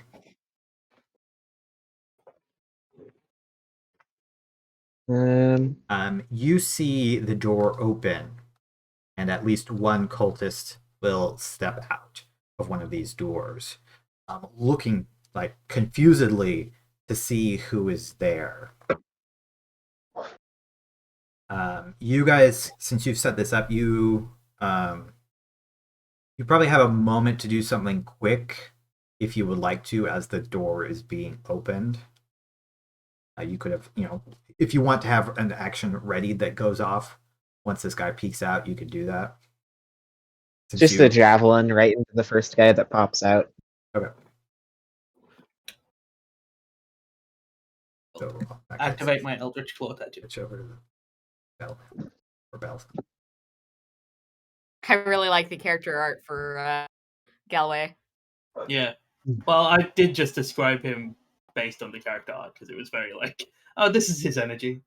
Right. Medea, you chuck the javelin. Galway, Corbin, you'll see Galway activates these tattoos. The tattoo, like, instead of being just painted onto his skin, like, encases his whole, like, left fist, and then up all over his body with this thin, like, very translucent pink, like, spiky shell outside, really, to just make every attack better. If Corbin can see that Medea has a potential of javelining this person to the face, Corbin's first instinct would be to attempt to distract the person opening the door from the incoming attack using his prestidigitation to make a sudden, assuming either he's carrying a candle or a torch or there's one right behind him, he would just quietly, without making any sound, snap his fingers to put that out to try to distract them to make Medea's attack land. He could give maybe advantage on that or something. I don't know. I will just give it. You would know that they wouldn't have torches in there. You can spark light. But you can, you can do something. I will say you're doing the help action basically through prestidigitation, so that's understandable. So that's fine. Yeah. So he would briefly blind them. There would be a little flash of light. Okay. Well, Medea, go ahead and chuck this javelin with advantage. Advantage actually helped quite a bit. You, so you hit this guy, like with the javelin in the abdomen, not quite the chest, like a lower stomach on the side. As he says, "It's her." I need everybody now to roll me initiative, and I'll put you on the combat tracker. How far away are they from me on the map? Whatever the map says, you can use the roll control. So okay. I think they're 20 feet away from you at the moment, but the other people are a bit further back. Okay. I will warn you that I'm playing on a Surface Go, which is okay. Yeah. Okay, it's not letting me zoom out when I'm trying to, and instead it's rotating my token. There we go. I'm assuming you have your token selected or something like that. I've never. Yeah. Okay. There we go. Okay. Issue. I'm going to try and steal the initiative of the cultist in front of me. Let's see item. Okay. Sorry, I need to figure out which one.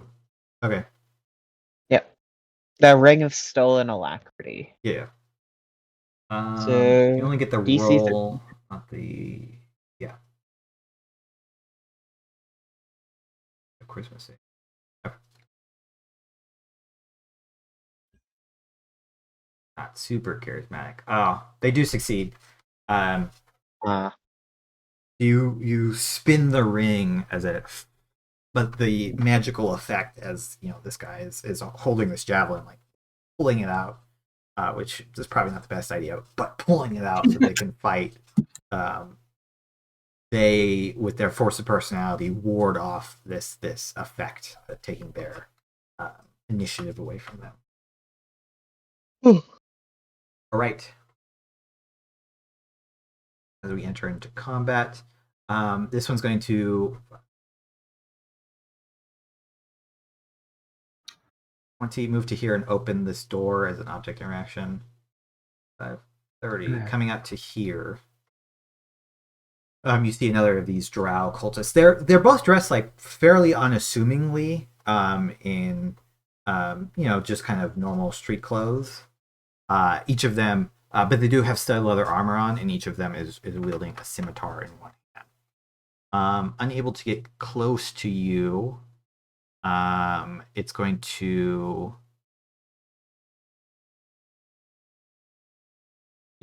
it's going to cast Fairy Fire on you. Okay. Draw attention to the person that's trying to draw attention. Yeah. I assume DC 10 deck. I assume it's not actually DC 10, right? No, it is. It's innate ability as a member Exactly of the made. Elcar. It's not a spellcaster. I will just tell you that. Okay, yeah, I make it exactly. Yeah. That's hilarious. Yeah, just barely making it. I mean, he can't get to you in this turn, so that's why they are doing this. Yeah. If he had slightly more force of personality. Yeah, a little bit more. If only I was that's pretty. His turn. Oops.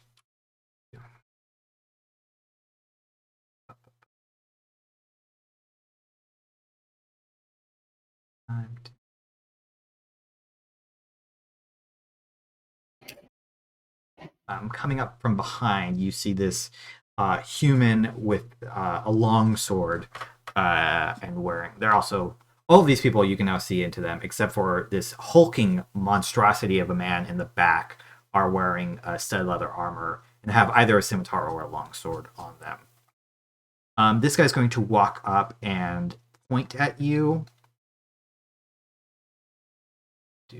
doing an Eldritch Blast. And he gets 2 beams. Misses. Critting you on the second one. Yes. So he comes up with his offhand, the hand not currently wielding a long sword, is going to point at you and yell aloud, "Alas, that gnome must have betrayed us." Or letting Galway go. Alright. I'm using the stream to see some of these tokens because I can only see Is it hard to see? No, it's like some of them just aren't showing visible? up. So yeah, so if I get my positioning yeah. slightly wrong, it's because I'm like using something else. Okay. I'm gonna vault over this for free, basically. With like I'll use half. You have more than enough movement, to get there. And then with the claw active, I'm gonna lash my foot out, and there's no stop when the claw's active against something that's distance. So I lash my foot out, and this tendril of just like a spiked foot tries to hit the whoever just went. I can't see that token. The guy in the doorway, right? Yeah. Yeah, that guy.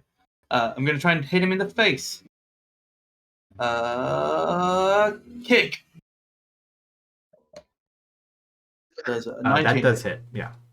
All right. I spend a key point to flurry of blows, and I spend a key point to stunning strike. Does Galway say kick? Yeah. Galway doesn't use that tattoo very often, and he's like, kick. And I'm sorry. I totally forgot because you're taking the warlock. I actually need you to roll that again. Now that you're going up to attack him, you can see. You would have seen this before, so I'll let you switch targets if you want. He has that still hits anyways. He's got a blurring effect on him, which you may have seen before. It seems like he has the blur spell cast on him, so it's kind of doubling as he's moving, kind of this after image effect. So he takes 9 plus 2 more, so 11, and has to make a Constitution saving throw against my DC, which is, I guess, 15. I don't know. It also has to make a con save as well, right? Sorry, it is a con save. There's no other save. Yeah, blur is not a concentration spell. Or hold on, maybe it is. Oh, it is. Yeah, blur's concentration. But sometimes it tells me when I hover, sometimes it doesn't. Okay, so I'll make 1 for the stunning strike, 1 for the concentration. I'll do stunning strike first. Fail. And then he fails concentration anyways because he's stunned. Oh, right. Okay. Yeah. Great. So this guy becomes stunned, freezing up as you hit him in a particular spot. And then I guess I'll just unload 3 more attacks on him. Okay. With advantage because he's stunned. Yep, and blur has. Okay. Thanks a lot, Lucky. Wow, that misses. You just punch against his armor. That one hits. So many 19s if Leon That is one here. hits as well. And then 2 more d6. 2d6. So then Okay. another 11. So 29. He does look pretty wounded from this. He's taking a beating. yeah, so the total he took was 44 for the whole round. Yeah. And then I guess Yeah. I will just. So he is stand bloodied, here. but only just, it seems, as coughs up a little bit of blood.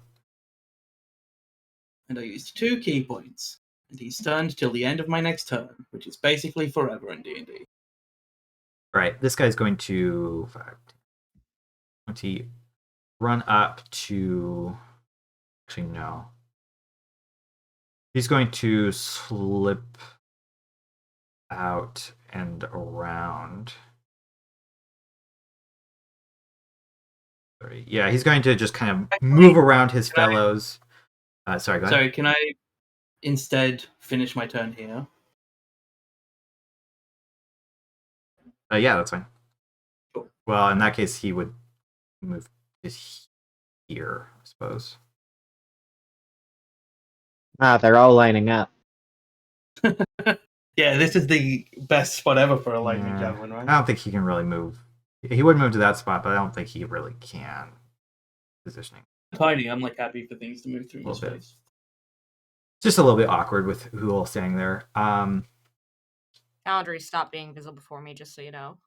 It was visible a minute ago. I was able to watch things. Now I have to relog in. Okay.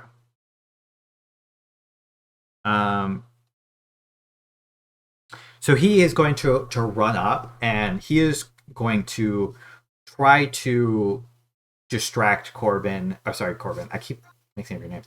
He's going to try to distract Galway, and get up in your face. He's not really trying to hurt you, though. He's just trying to make it easier for the other two. So he's going to do the help action to let his fellows get advantage on their attacks against you. Help action only affects one attack, right? Yeah. Yeah. I mean, whoever gets the hit. Yeah. Yeah. Which will be none of them, because I'm unkillable. I don't think we've covered that Galway is unkillable and cannot. I mean, these guys aren't that great, so it's certainly possible. So, like, well, if I roll well enough, so you know that these guys are probably not that much more competent than the rest of the recruits, but they are fighting together, kind of backed up by the other one manages to get a good shot, slicing you in the leg. Oh, my leg! And this is the one that has already been javelined. You at all? Corbin, it is then your turn. All right, give me a second. It looks like it's about to load. Sure.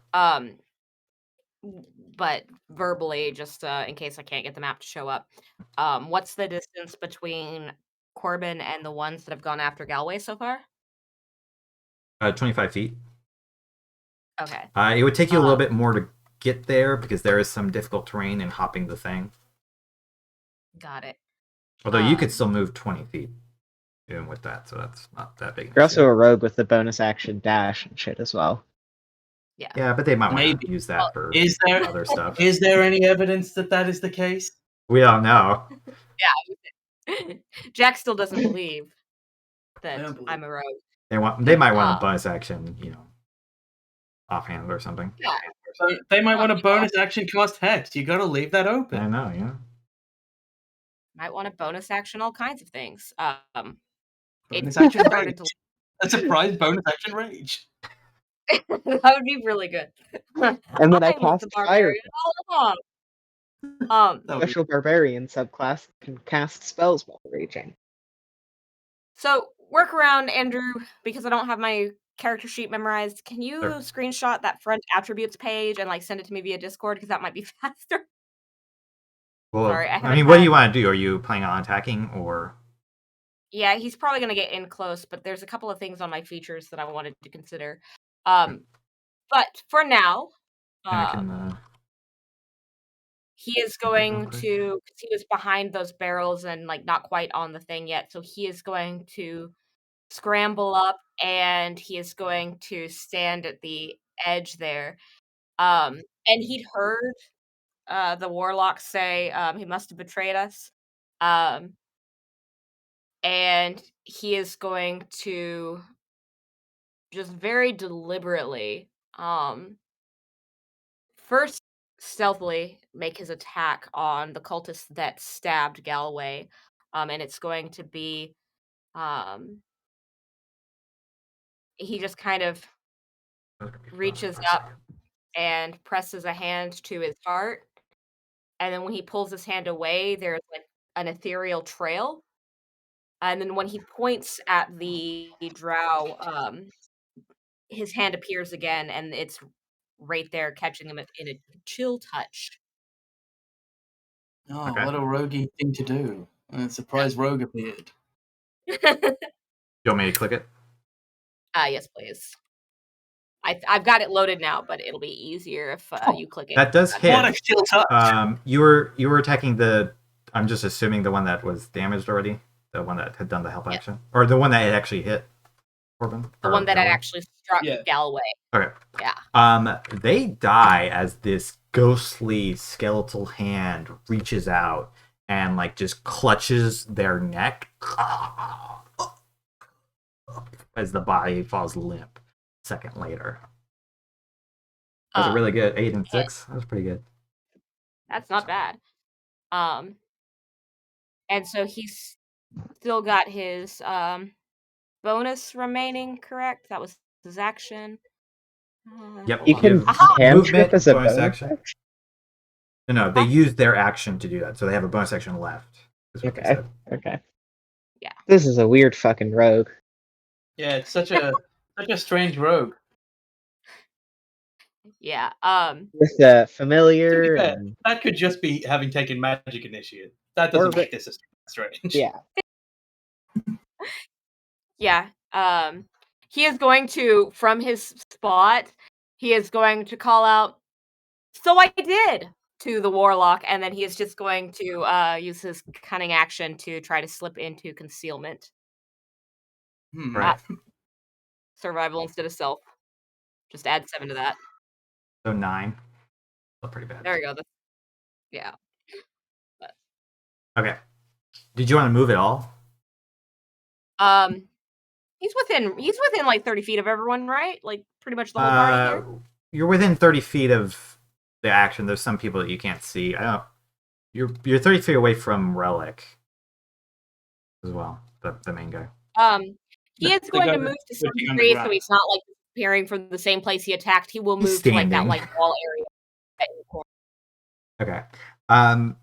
As you go to do this, or as the body falls limp, almost immediately you see this after presence of this person rise up ghostly and look at you. And though nobody else can see this, they just whisper, "Traitor."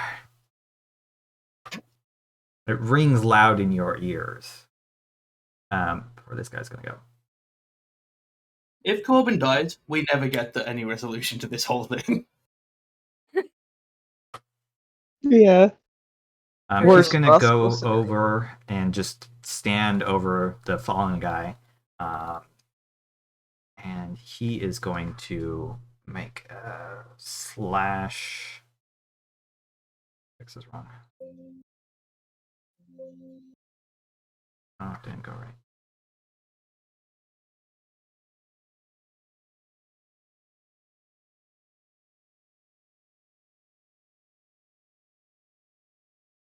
Quickly fix this guy a little bit. They changed some of their stats, but it didn't stick for some reason. What? Character cards can't lie. They can when I wasn't allowed to make it. They can't when I made it. If I was trying to lie to you, I would have wrote Paladin something. Yeah, but I already knew that was a lie because I saw other rolls. Alright, I'm just fixing his stats. He's going to take a swipe at Galway. Well, that hits. Hitting you. It's just people do 7 damage to my 20 AC all the time. Lashing you again with her another 7 points on your other leg as you're bouncing around. Ah, my other leg. I didn't mean to click that. That's fine. I've That's been his. reading it to see how it works.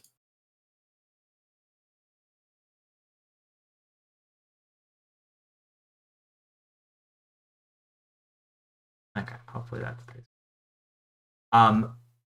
Finally, although the man can't speak, he wants to call up for the barbarian who steps up. His face at first, when you first the door was first opened to Medea, his face was very placid. But once once Relic had been attacked, it like started to contort as he goes into a rage using his bonus action. He's going to charge up and recklessly attack Galloway twice with this massive maul that he could just come swinging in heavy downward strokes. So he's going to make 2 attacks. The first one you nimbly dodge. The second one, The first one, I will use my tipsy sway and a key point to, as it's coming down, Galloway like moves out of the way and then bounces back onto his palms and kicks the arm to slam the attack down into the stunned guy. It's just the second point of damage. I'm gonna just delete the other one. It's just differentiating between his normal and rage. So, this guy takes 13. The guy that you who did you want it to go down on? The relic. The one. The warlock. I figured. Relic, yes. I take 17. Okay, and then you take 17 as the first strike smacks into his body, but the second one hits you on the shoulder. You take 17 points of damage. Oh my god. If Galloway dies, we don't get Galloway is looking quite wounded at this point from that blow. Yeah, if Galloway dies, who just took most of his hit points. Medea, it is then your turn. Have an interesting backstory. You two need to live for the story. Galloway just like a fight. Medea's. They're all clustered together. This would be perfect for a fireball, although that would kill Galloway for sure. Not that any of you have fireball. Medea. I think while Lightning Javelin would technically be great, Medea's goal is they trust that Galloway can get away, and they'll even say as they approach, "You're fine to leave, I can handle this for a moment. Bounce in and out if you need to." And then they're going to make 3 swings at advantage on the Hexblade. As they attempt to just beat the shit out of them. They assume that they have like some way of controlling the barbarian. That hits. Okay. Well, that hits. This thing. That hits as well. Okay. I'm going to smite for 2 of them. So, because it's a crit, first one is going to be an additional 6d8 plus another 3, so 9d8 total of radiant damage on top. So an additional 52 points of damage. That poor warlock's face. Yeah, I mean, I think kill it him. just looks like the spear just. And I know I say this a lot, but you should really roll the attack, then do the stuff, because technically you wasted 2 attacks. There's no scenario where he has more than whatever 9 plus 3 plus all this extra. I just like I like the overkill aspect of on this specific guy. He just. I mean, I'm happy for you to waste 2 attacks on him. It's just like body. Yeah. He just cloaks it in ethereal light and immediately decapitates him. Just right off the top. Right. Blood.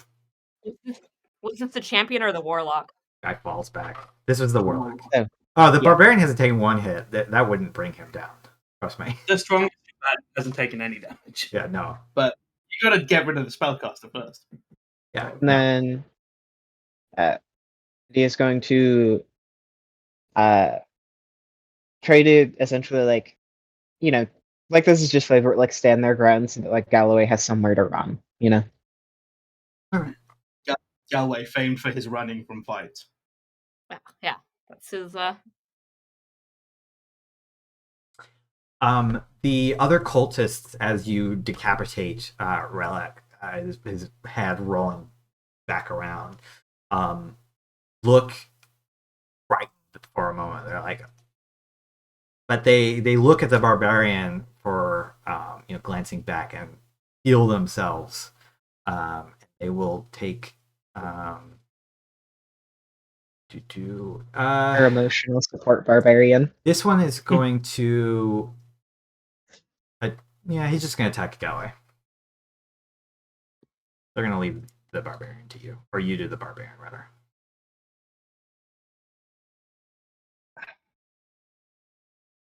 Not that they're super likely to hit. He slashes at you competently, but Galway, you dodge out of the way with your monkeyness. Galway does fight a bit like a monkey, so it does make the most sense. The Hexblade's corpse lying on the floor, blood spraying out the back.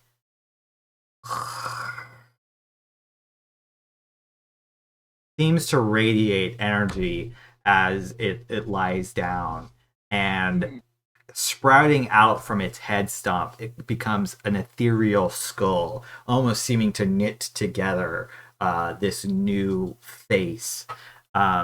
He is going to stand back up. Does Corbin even realize this is happening in real life? I'm sorry? Does Corbin even realize this is happening in real life? You probably don't, actually. That's a good point. No, you probably are unable to differentiate between this and whatever weird shit you have going on. Yeah, Corbin looks at it for a moment and then just completely turns his attention to the rest of the battle.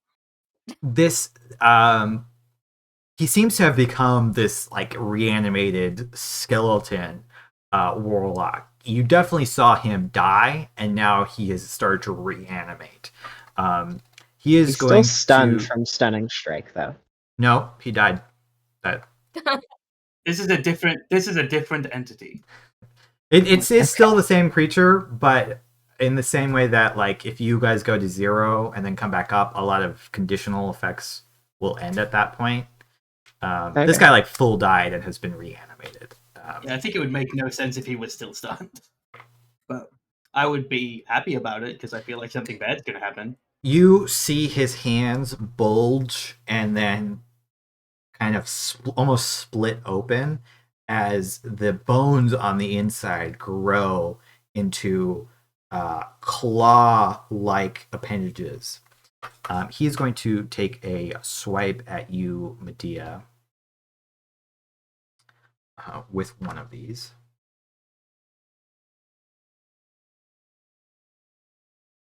Man, no, Medea's just having a moment of like, nothing ever just normally dies anymore. Everybody's gonna have a whole first he's going to bonus action Hexblade's Curse on you. Okay. So you are cursed. Then he's going to use his Deathly Claws. Ooh, just barely missing you. As it like kind of slides against your armor, making a sound not unlike fingernails on a chalkboard. With their offhand, they're going to swing at you with this longsword. Oh, they have 2 attacks. This one landing true. Longsword? What a weird choice. The second one is down on you. I mean, it's a hexblade. Slashing down on you. Because I have actually be +3, so that's It's as normal because I have resistance to necrotic, so -3 on the second one. Sure, but I'm just letting you know that the Hexblade Curse was not included. Okay. Yeah, so 11 points of damage total. Okay. As it lets out this almost breath of necrotic energy explodes outward. But just for effect. Galloway, it is then your turn. You are effectively surrounded, although, you got monk stuff. I really think I already killed you. And we'll, I guess, first attack against the Deathlock. 19. That hits. Sorry, I was, waiting for it to pop up. 19. I will Stunning Strike. The bane of all DMs.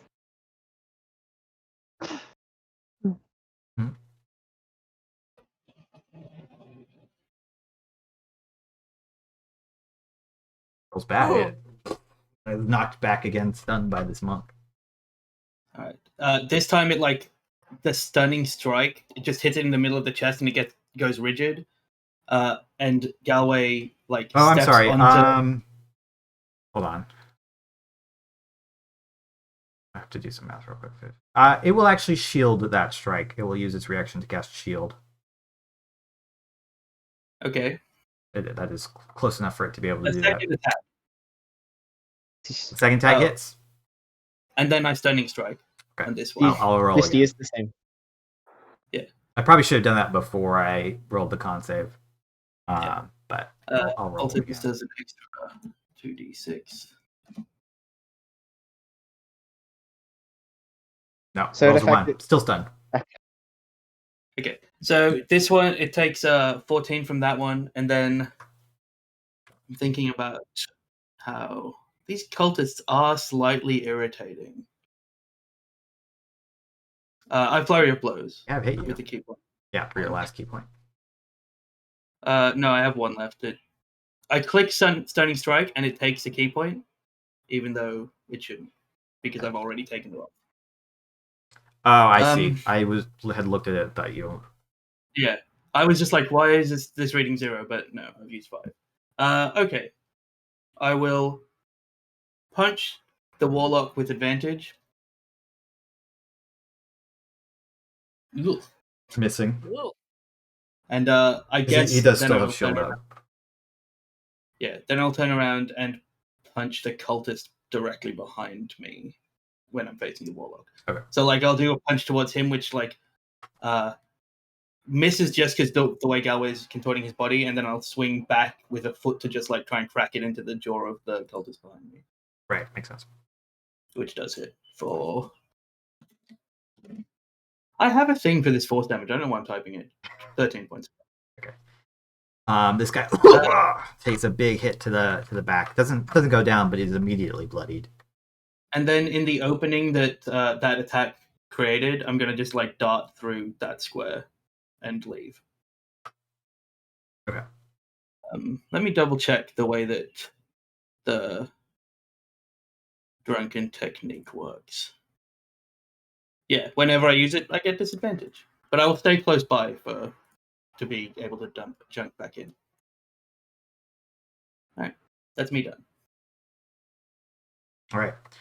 This one's going to move over, knowing that that Medea is about to get swarmed, is going to move over to you and take a swipe, even as you back away. Rude. Hitting. These guys are rolling really well with these random escalants. Also, you roll a 7 every single time. I've taken 7 from these things. They're nothing if not consistent, these cultists. Just roll badly once. God damn. They've only got a +4. Yeah. But they also only have Drownings. +2 to damage, and you've rolled a 5 every time. Yeah, every I'll be time. right back. I'm sorry. He saves the bad rolls for our regular sessions. I do. Yeah. Sometimes I just roll hot, I never know when. At least it isn't a crap attack. I feel like I roll better with crappy minions than I do with the big bads a lot of times. That one's dead. So it is then Corbin's turn. You see Galway has been slightly chased down and is, bleeding, not looking super hot.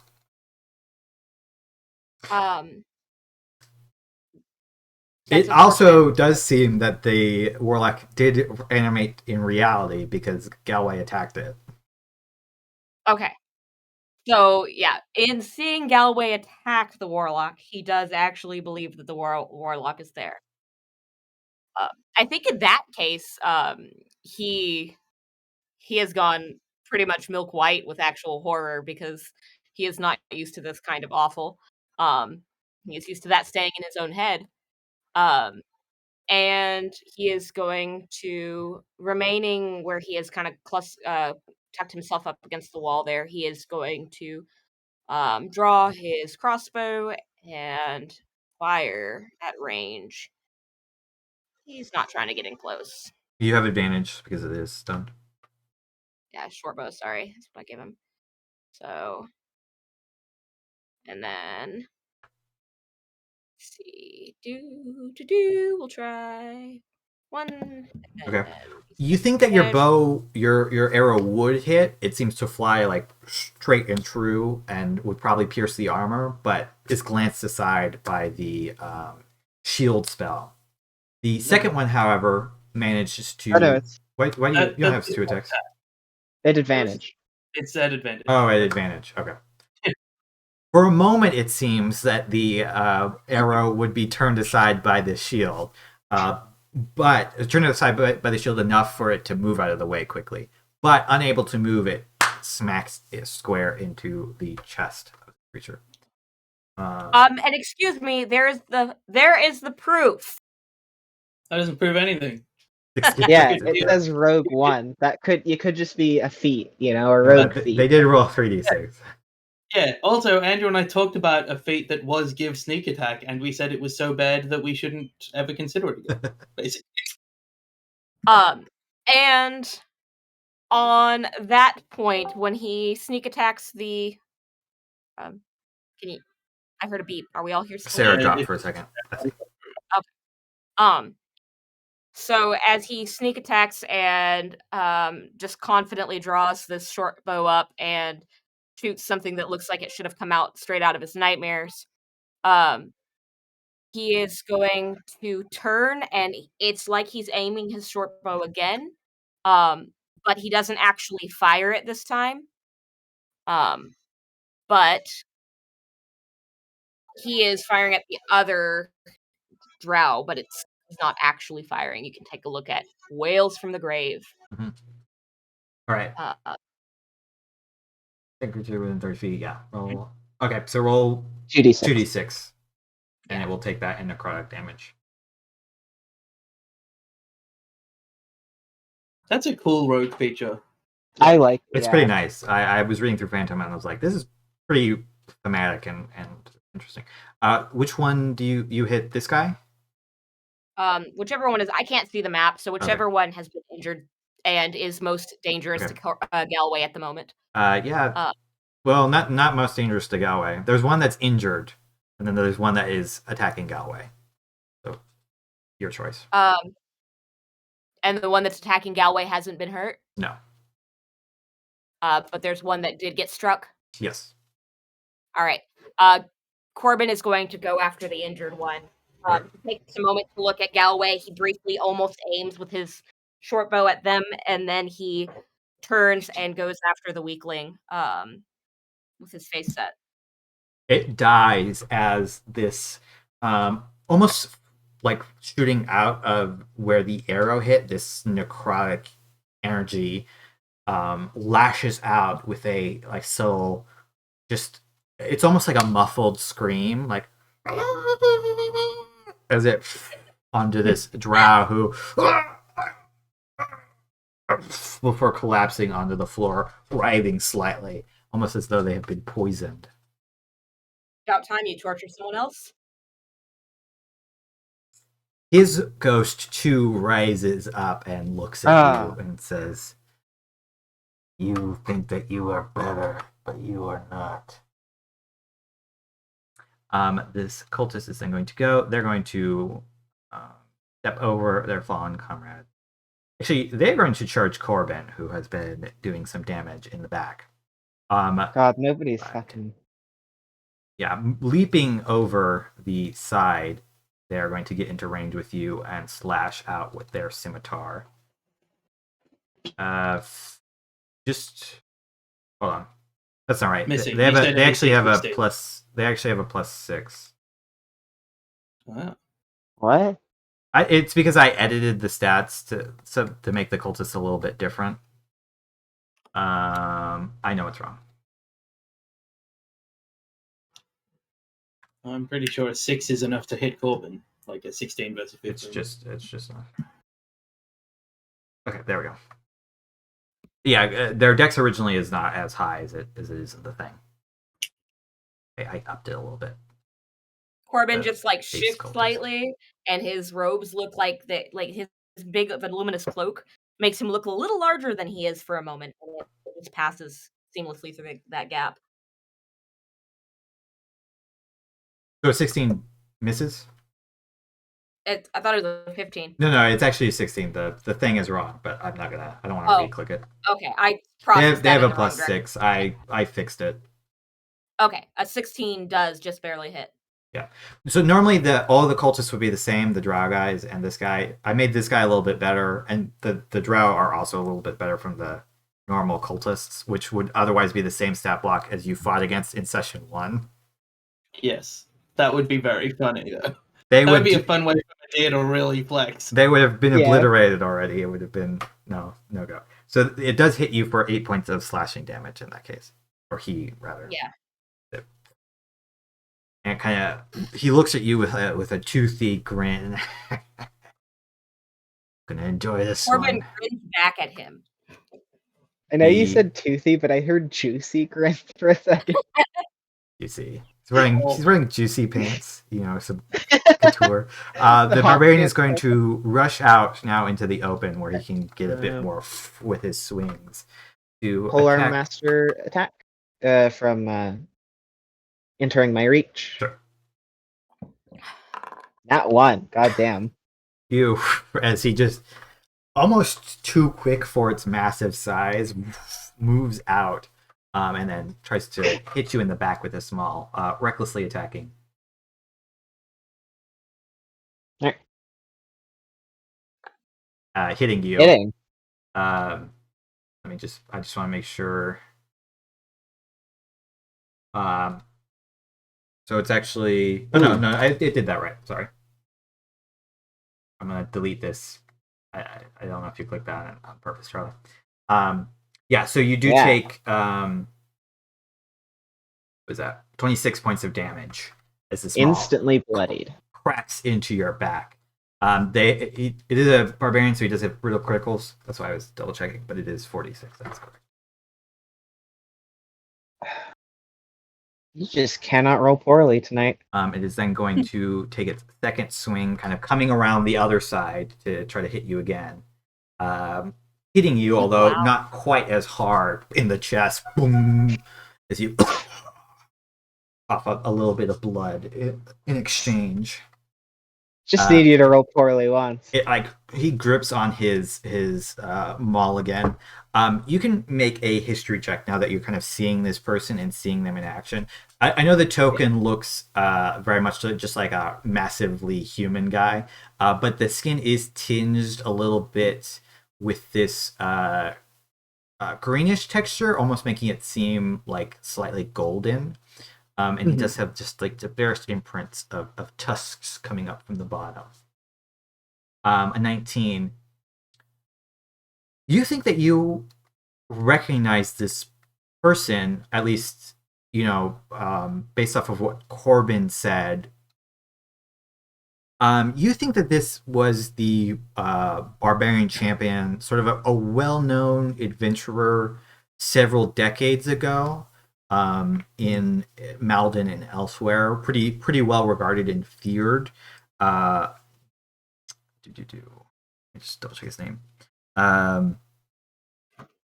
Yes, his name was Chaldar the Unbreakable. How they got a hold of his soul, as far as you know, he died like 2 decades ago. So how they got a hold of like his soul and put him into this body, you're unsure. It seems to be their original body, although at least it matches the description that you remember reading about in past histories and stories. That will end his turn, though. Oh, I'm sorry. He is actually frenzying rage, so he's going to use his bonus action to make a third strike. Don't want to forget that. That's a lot of extra damage. But that one misses. Hitting against your armor, but glancing off with a resounding boom. It is then your turn. I'm going to make just 2 strikes against the Hexblade. So both at advantage because of stunning strike. Yep. Sorry, accident. Anyways.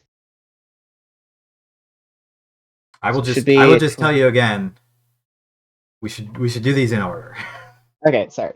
Yeah. So first one. Otherwise, you're searching yourself a lot because it doesn't have Yeah. that much HP left. All right. So first one, 23. Then does the second one hit as well with a 19? It does. The first one though will bring it down. It does Okay. not have that much HP left. I'm gonna As smite you on that as well. Yeah. hit it in the face. Go ahead, roll In the smite damage. face. You can do an extra die as well because he does count as undead at this point. Okay. Yeah. 13 plus first one. Yeah, 25. That obliterates the newly formed skull head. So with the first attack, he does that, and then he takes a second and looks to the cultist attacking Corbin, and then looks to the one attacking Galway, and remembering their promise, Misty steps to the one next to over here. Next to Corbin. Okay. Yep, and then like sort of on top of the wall, leaps down and circles around and makes the second strike against them. Okay. Looking I'll let you significantly keep the- worse. I'll let you keep the 19. Okay. Since you're does the 19 sacrificing hit? the third attack. It does hit. Against the one near Corbin or Galway. Near Corbin. Yeah. Um, And then Corbin I'm is just smite on going to top. turn as they're doing that and say, "Wrong bloody gnome." So an extra 7 points on top. So 15 total to it.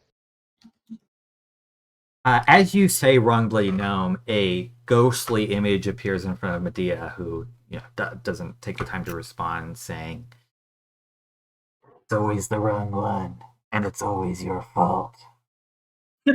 And Medea is going to shout to Galway, we can keep fighting, just regroup here. Right. Yeah, So Yahweh knows that entirely.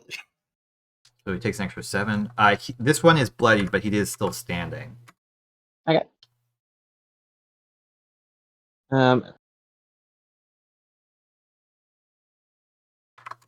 Okay.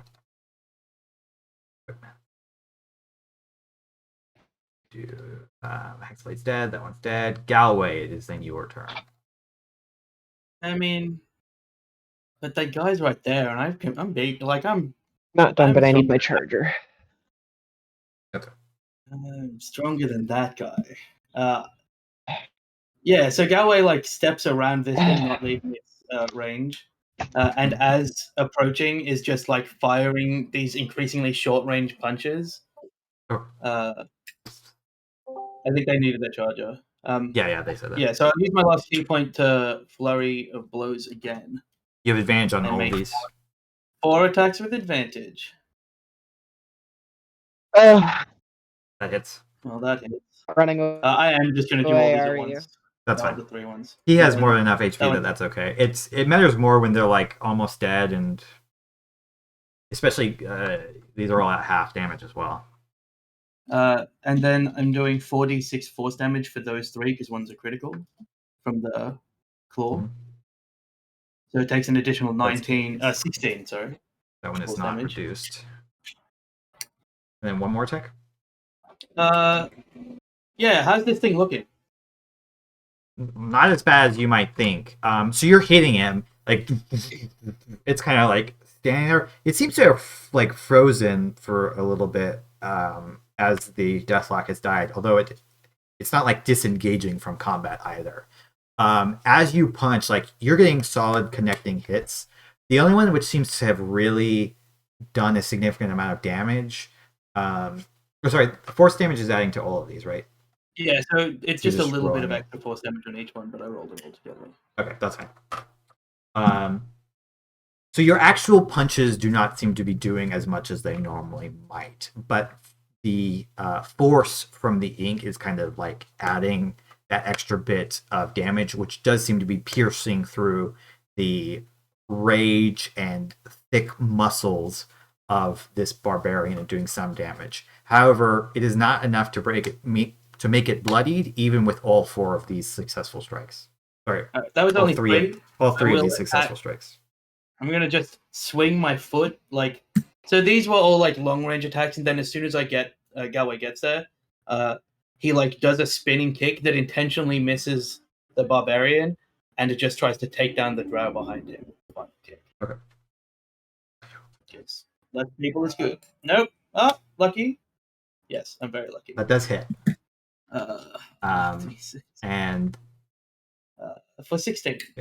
It's not quite enough to bring him down, but he is immediately bloodied as he takes this kick to the face. You think you've maybe dislocated his jaw. Galloway begrudgingly nods at the barbarian. It's like, you are a good opponent. And then just like sprints in this direction. Right. I'm imagining like a Looney Tunes run. Yeah, like full sprints off. Just like, I'm gonna go. This guy's going to move over to here, kind of standing a little bit above. Actually, no. He will move to Galway, standing a little bit above, and try to take a swipe at you. Outrageous. Full outrageous. You just kicked him in the face. Just need to survive one more turn. Really? Jesus. Yeah, I'm down. Flashing down at you with his scimitar. I don't have 20 AC.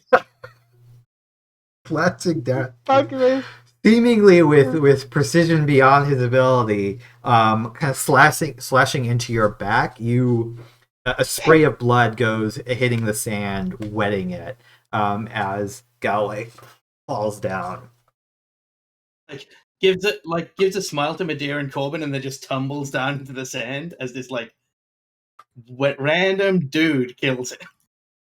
All right, Corbin, it is then your turn. You see in front of you Galway go down. Although no ghost rises out of him yet, several figures rather, appear, gathered in a semicircle around Galway. All faces that you've seen before, half decayed, flesh sloughing off, looking at you, staring into your eyes, saying, "You know it's your fault, your fault, your fault, your fault." I'm gonna need you to make a wisdom saving throw. Oh man. This is only supposed to happen on ones, man. You made Galway the object of your, You get a all right. +3. You hold it together. You kind of like 20. Shove them out. You're like, Galway wouldn't say this to you. You can't think this. You just gotta ignore them. You just keep telling yourself you just gotta ignore them. But they're standing there taunting you. Medea is going to shout to. It is your turn. Medea will shout to Corbin as well. Buy me time, and I can get them out of here and heal them. Run after. Corbin turns and just very, very calmly nods. And he is going to twist back around. The barbarian's still up as well. Yeah, the barbarian's looking a little strange, but he is still standing and looks like he's like preparing to charge. Although like his like head is shaking, almost like he can't quite control his body all the way.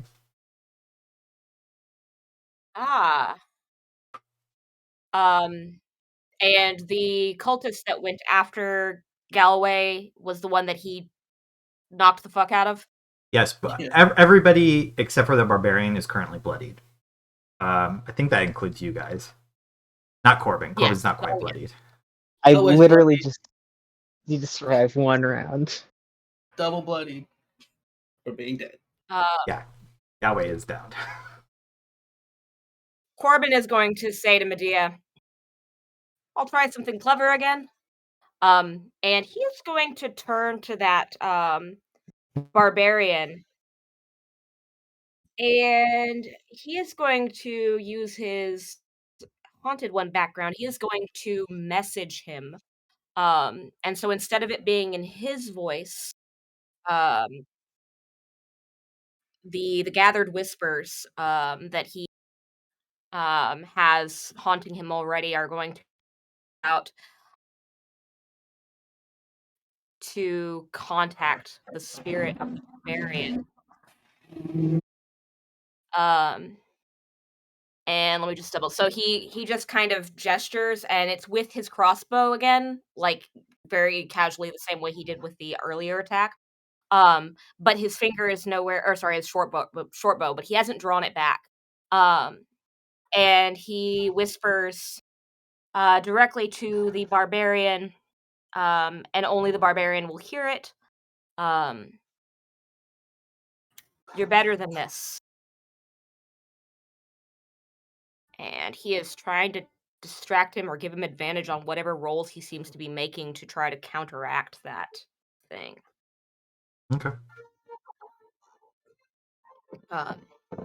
Assuming that takes an action. And then what he's going to do is... Pardon? The spell message is an action, right? Yeah. Yeah. And then he is just going to step right over Galway, since they're small. I'm assuming they can both occupy the same space. And he's just going to physically over here. Pose himself between. Sorry. You have to move a little bit, but that's fine. Yeah, I can't move because I can't drag things because I'm on the go. But he just steps over him and he physically interposes himself between Galway and any blows that might come to him. Okay. And they there. This cultist is going to take a slash at Medea. I thought that cultist was dead. I just need one cultist to just once, you know. We'll see. There it is.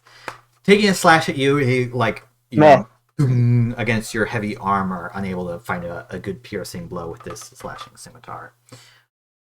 He's going to kind of move over to here just to try to prevent any runnings away, slipping in between Medea and Corbin. The barbarian, head shaking.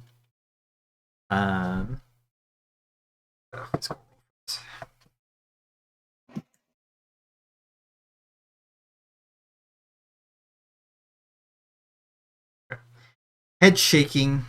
You did do the message. No. Head shaking is going to scream out, bellowing in a voice which has not spoken before. Death! Death! As he charges forward to come 10, 30, 40. You can move. The wall count is difficult terrain. It does, but he has 40 feet of movement because barbarian. So he has enough movement to make it. Described it. He was like charges to just out of range. Just out of range. No. He is going to, as he runs by the cultist standing over the barrister, he is going to swing his maul at him. That cultist dies. As he's just slapped. He's just his back is crushed. You think you hear his spine in half. As he moves by. Oops. He's going to then make another attack. He wants to attack Galway, but he's going to instead attack Corbin. Since Corbin interposed himself between attacks. He is recklessly attacking, so I should be rolling at advantage, but the last one was a hit anyways. Galway, you take 11 points of damage. Are you still standing? Corbin? Sorry, yeah. Corbin, you take 11 points of damage. He wanted to attack Galway, but he couldn't. Corbin's still standing? Yeah, Corbin's still standing. He's kind of staggered and he's huddled over Galway, still staring at the barbarian.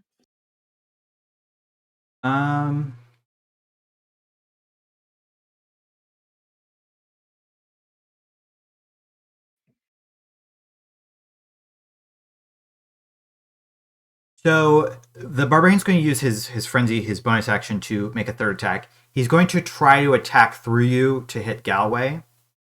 So I'm going to make the roll. I'll give you two options. You can either be imposing disadvantage, or we'll make the roll and then you can decide whether you take the hit.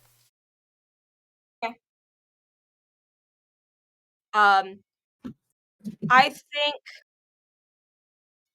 let's make the roll, and he'll try to step into the hit. Okay. In that case, he will still be rolling at advantage. That's fair. You go down. Okay, and so when that happens, he is going to hold on. So when he gets hit, and he's just like flung backwards, his jaw is just probably completely cracked. He's bleeding, full arc of blood. And the same necrotic energy that kind of snapped from one creature to another just echoes straight out of his mouth, and he's gathered whispers, sudden cacophony. The attacker may be deafened, or no, isn't deafened. Proficiency bonus. That's not what I wanted to use then. Sorry, I thought I had a different ability then because it was a different one whenever I first looked at it. It's okay. All's good. Yeah. So yeah, he just takes that for Galway. He's down on top of him. Right. I'm gonna say because it crit, this swing knocks you away. Okay. From this giant maul. The barbarian is looking intermittently between Galway and Corbin's bodies, the cultist and Medea, trying to. Doesn't have any attack stats, but you get the sense that he's trying to figure out who he can kill next. Like who is the best to attack to kill. It is then Medea's turn.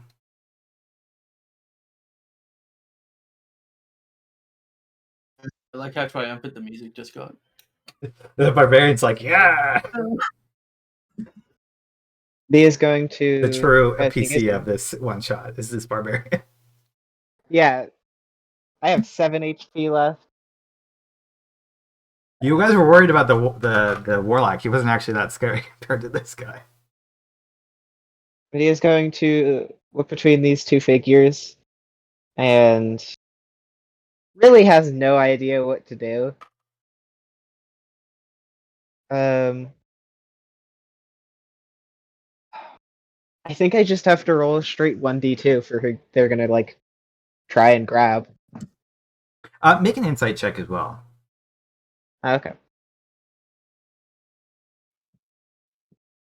16. Okay. Based off of how the barbarian's looking, he's kind of turned his attention slightly away from you in comparison to the other two. He's still frothing at the mouth, and every once in a while, death, death. You think he's trying to, based off his actions, he's trying to kill as many people as he can, as quickly as he can. So you think he's not going to attack you next turn, if it matters. He is going to try to attack probably Galway, Corbin, and then the cultist. Probably Galway, in that order, unless you heal somebody or do something like that.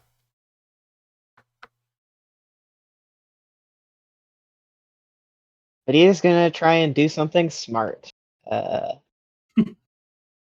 going to walk over to Galloway, and they're going to pick them up, and they're going to stare off. They've seen how far Galloway can run now, right? Yeah. Yeah. Like, I mean, if he's full sprinting, he does wind sprints at 50 feet or something. Yeah. In the 80 feet, 120 feet is his maximum. The 50 feet. If he's using his action and bonus action. If I had key points, which I don't. Yeah, that's the other thing. He can't bonus action run at the moment, so 40 would be his max. Picks the body up, and the armor is going to flash for a second, and then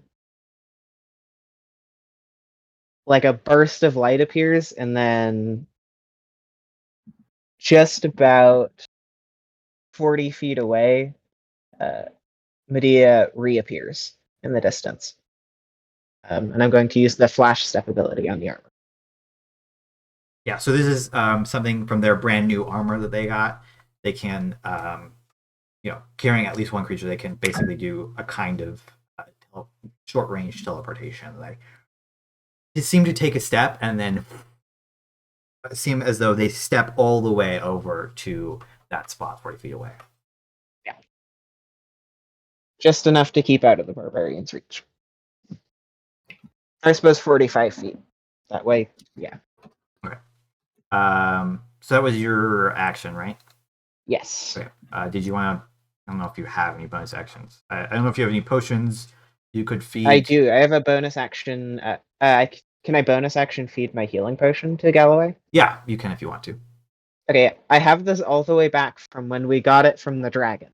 Come in Wow. handy. How much is a potion of healing again? Let me double check. A standard one? I think it's 2d4 plus 2d4 plus 2. Yeah. As media is going to pour it in the mouth and say, Galway should be over. so you get 7 hit points back, and Media is going to say as they wake up, I didn't leave Corbin for dead, but you've got one chance. But figured I would honor both of your promises as best I could. Yeah, I mean, Galway wakes up, I suppose. Yeah. And it is then immediately your turn. You see Corbin lying on the ground, unconscious, clearly unconscious. This barbarian looking like he's getting ready to make a big swing against the cultist next to him. Medea standing over here with you. Yeah, I push off Medea and just start sprinting back to, like, protect Corbin and fight that barbarian. Like, Galway doesn't believe that he is capable of death and will die instead of Corbin if that's what it takes. Okay. I'll let you... Right. Since Medea was holding you, I'll let you just, like, move your full movement without having to worry about standing from prone. I can get back right. I had to turn my phone off because it was dying. I can't see any of the minis. Sure. The tokens. I'll let you be here when you are waking up. So that means if you want to, you can get in front of the barbarian and between Corbin. No, as I run, I'll bonus action pull the green sash and wrap it around my arm to regain some key points. Do you get 4 back? And then I'll I have very high insight. I can tell that it's going to hit the cultist next. It seems like it. You think he's going to smash on the cultist, step forward, and probably hit. I want to be the second target. Galway's like, yeah, you kill that cultist, and then you got to go through me. Okay. Medea will also say, if you can get Corbin's body out of there too. Oh, yeah, I can probably do that. Let me have because I can see Corbin. Corbin's the only token I can see. So bonus action key points. If I go 30, I think Galway knows that he can't really lift Corbin easily. Like, that's a thing that's happened in the past where he just can't do it. So I'll just stand there and try and make myself the target after the other thing. Okay. And I will... You've always got dodge action. I have to go next, right? Corbin is going to have to make a death save right now. Can I make a medicine check to try and stabilize Corbin? Sure. Just slide in the dirt and be like, medicine. This week I'm good at it. Nice. You quickly push the door closed. Begin to try to mend Corbin so that they aren't going to bleed out right here. Succeeding. So Corbin, you are stable at 0. Wonderful. As you are lying there unconscious, unaware of Galloway's efforts to stabilize you, you are almost looking up at the last thing that you saw, which was, the sun high in the sky, kind of beating down on you, sand all around, and it's just that for a moment before around you faces ghostly are looking down and just say, failure.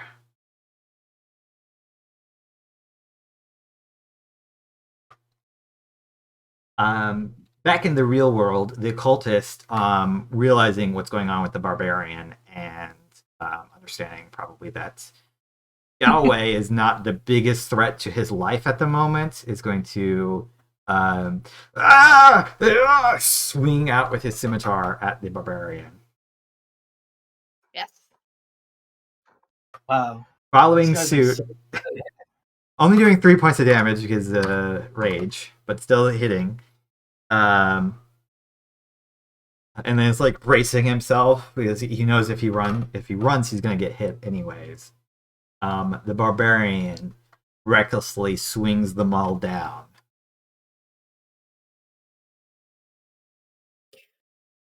Well, obliterating the cultist as his head goes just caving in, going from convex to concave. The champion, the barbarian, then steps forward. Guy's dead. And is going to take a swing. He's aiming for Corbin, but I will give you the same offer. You can try to do disadvantage, or you can take the hit. I'll take it. All right. Swinging at you. He actually misses just barely. Oh, he doesn't make it against Corbin's AC? I assumed he made it against... No, he still will make it against your AC. I'm going to say that you basically, instead of like trying to distract him, the offer is like you're standing in the way and getting up in his face, so he's swinging at you. Okay. But he will use his bonus action, bringing it back around to strike again. Can't tell what those numbers are. This time, hitting you for 17 points of damage. This time, you just like hear Galway's shoulder just crack. He's like put his arm up to try and block it, and it just like cracks the whole arm. But then he falls on top of Corbin. All right. I like this game that Medea is playing of hot potato with the gnomes. Like, I feel like it's maybe. I have no idea. Medea, it's your turn. No idea. Okay, I do have some things I can do, but Medea's just going to. Medea assumes that the barbarian is going to start coming for them next, right? Now that everybody else is down? Probably. Okay. Medea's just going to whistle at the barbarian to catch their attention, and throw two javelins of lightning at them, and they recklessly attacked, right? They did, so you are at advantage. I thought the insight checks were showing that the barbarian was like trying to full kill people. It is trying to full kill people. You could still try to like get its attention, but how well it's going to work out, you'll have to figure that out. Do either of those hit, actually? Those both hit. He doesn't have a super high AC. You guys haven't attacked him that many times, in truth. So 20 plus 21. Sorry, no, 21 plus 21. No, it's not. It's not quite that. Okay. Rage. So the actual lightning damage is the 11 and the 15? Is that yes. Right? Okay. First one. Do the math. And then Medea is going to simply back up 30 feet. Okay. This does seem to hurt him quite a bit, and he does dip below half, so he does become bloodied. As the lightning courses throughout. I'll let him make another save.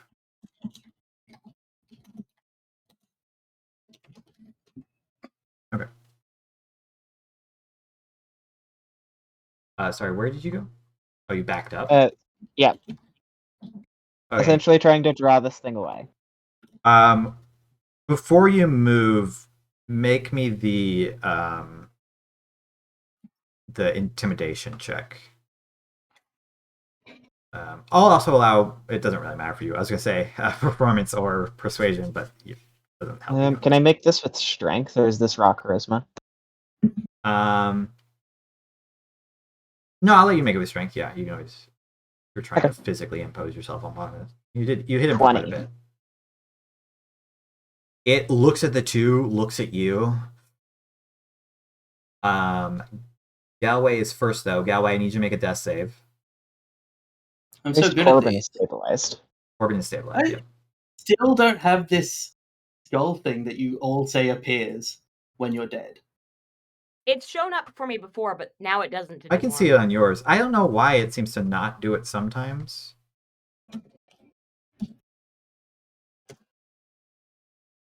Something weird about the sheet. That's My one historical fail. good rolling of these. Corbin, Hey. you're safe, but you don't get to do anything. Really just. Where did we leave the mounts, by the way?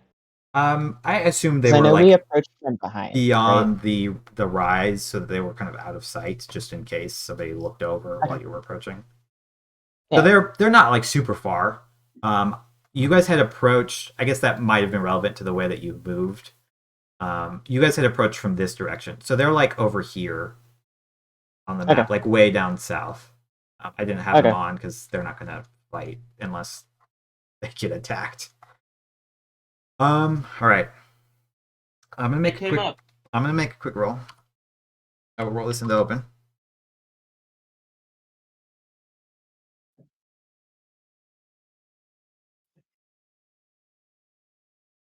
Ooh, that's not good. Corbin. Sorry, not Corbin. Galloway. The barbarian looks down at you two, looks at Medea, taunting him. Seeing that Corbin is stabilized and therefore not dying as badly, he is going to swing at Galloway, undeterred from his pledge to kill. Galloway, you get hit, which is a crit, which is 2 failed death saves, putting you at 3. Galway like has a moment of like cognizance of seeing things, and like sees Corbin stable and him taking the final blow, and like probably as the mole just crushes his head, there's like a slight smile, and then nothing. Right. The barbarian then charges over the 2 bodies. 40. Yeah, but he can only get to there since he did use the action to attack Galloway. Medea, it is then your turn. How far away are they? 40, I think 40 feet, 35 feet away from you. They are looking very injured. Like those 2 lightning javelins did wound them quite a bit. They had taken, a fair amount of damage from Galloway's punches previously. Okay, so there. 25 plus 3.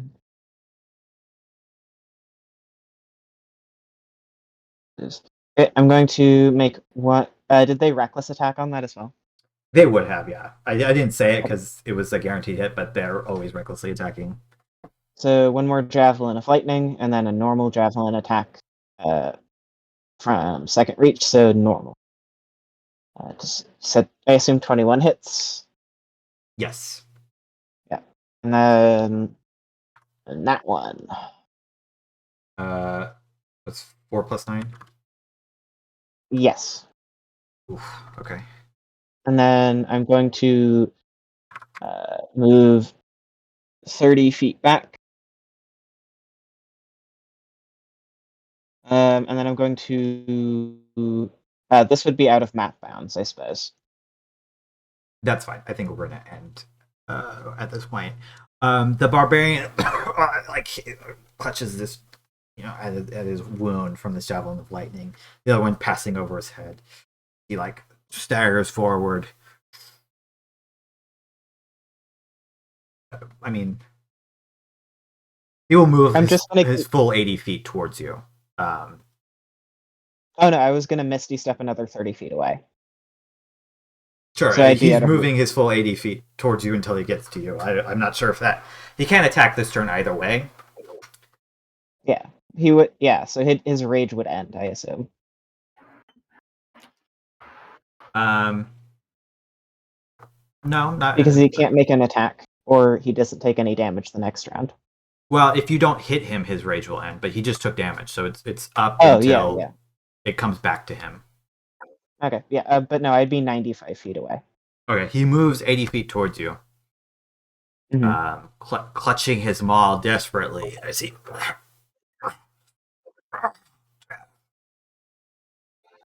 We're back to you. It's just the two of you at this point. So he'd be how far away? 15 feet? Like 15 feet. He's like, he's dying. Like he has almost I'm no going, HP. Midia's going to dash another 60 feet away and wait for his rage to end and for him to exhaust himself. Okay. His rage ends and he continues to move 80 feet towards you. My next turn, I will lay on hands myself for 47 points. For 40 points. So I'm at 47 HP. And then I will just wrap this up. You kill him. He has 1 HP. I'm just waiting for you to make an attack. Okay, yeah. Yeah. Otherwise, he's just going to keep limping towards you at 1 HP until you kill him. Yeah. The next time, Medea finally just walks forward and stabs them.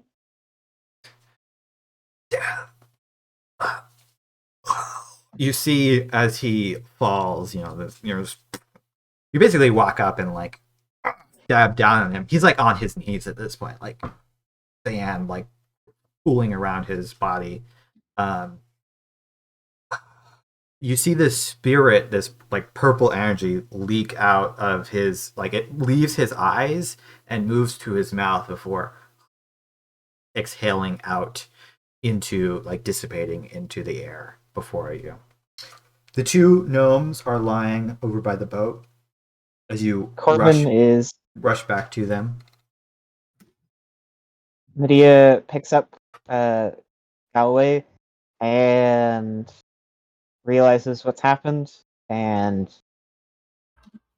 calls their steed from a distance and slouches Corbin's body over and holds Galloway's all the way back. And I suppose, they obviously, heal Galloway with what spell slots, Corbin with what spell slots they have when they get back, but I do think I'd like to ask the end of the question, is there any healer in town Medea would have access to? Like any cleric high enough level, any druid who'd be willing?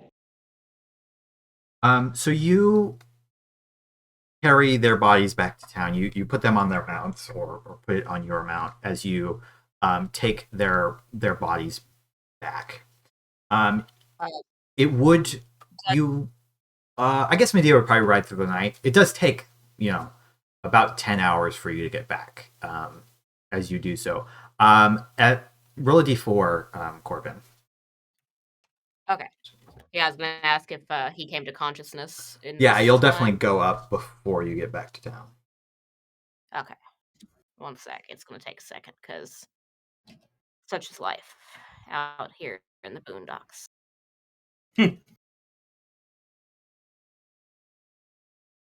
I did roll a d4. We'll see if it ever shows up.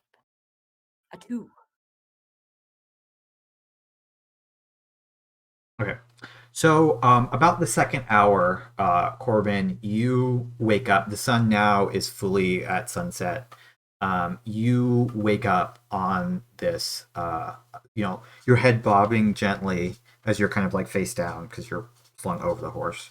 You like look around. You see Medea on their elk riding with Galloway's body. I don't know if it would be in your hands. It's either in your hands or on the saddle behind you. He's holding the body like in front of him, like he's got it like in his arms as he rides.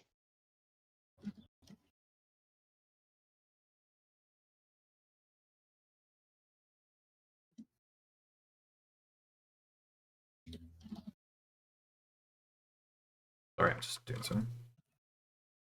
Okay, I was just waiting because I wasn't sure if you were doing a rolling thing. Are you doing a thing? I was just messaging with Jack real quick to double check a thing. Yeah, that's okay. Fine. Okay. So you wake up, you see Galloway's body in Medea's hands, and you can tell this is not the body of an unconscious person. This is the body of a dead person. You've seen dead people before, but you don't see Corbin's ghost. at all. Galway. But Galway, Come on. I don't know why it's so hard for me to keep your two names in my head. Because they're so similar, like Leon and Lumon. They're not that similar though. Yeah, It's just you don't see Galway's ghost like you see all the other people you have whose deaths you feel responsible for some reason. At least not yet. Although other faces taunt you, saying he's dead. It's your fault.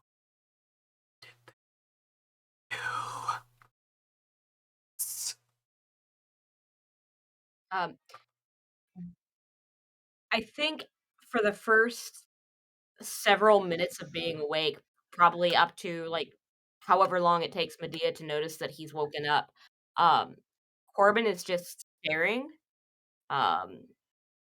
And he's got that kind of shell-shocked look that you get if, something explodes really close to your head. But then he just keeps looking, and he twists around in the, where he's been, strewn across the saddle to look back to see if he can see where Galway's ghost ended up. But you look back, there's nothing. The only thing that trails you is sand in the dying sun. Yeah, so he is literally incapable of saying anything for quite some time as he just stares at that battered corpse. Medea just going silently. Yeah, Medea. I don't even know if you noticed Corbin get up. They so defeated they are. You continue riding. You ride through the night. The air turning from hot into cool as sunset becomes nighttime. Stars glitter above you, Corbin, as you occasionally look over at Galway's body. We see Galway kind of his head looking up, the stars reflected in his eyes. The next morning rolls around, right around the time that the sun begins to come up. It breaks palely on the horizon. You see that the city is a couple hours away. You know that Galway is beyond a simple spell such as Revivify or something like that. He would need a powerful caster of some kind to cast a powerful magic on him. But as you're having this thought, I'll let Galway take it. The piece of paper that Galway had been reading the day before flutters out of his loose-fitting clothes and begins to hover with this ethereal light and lands on his chest.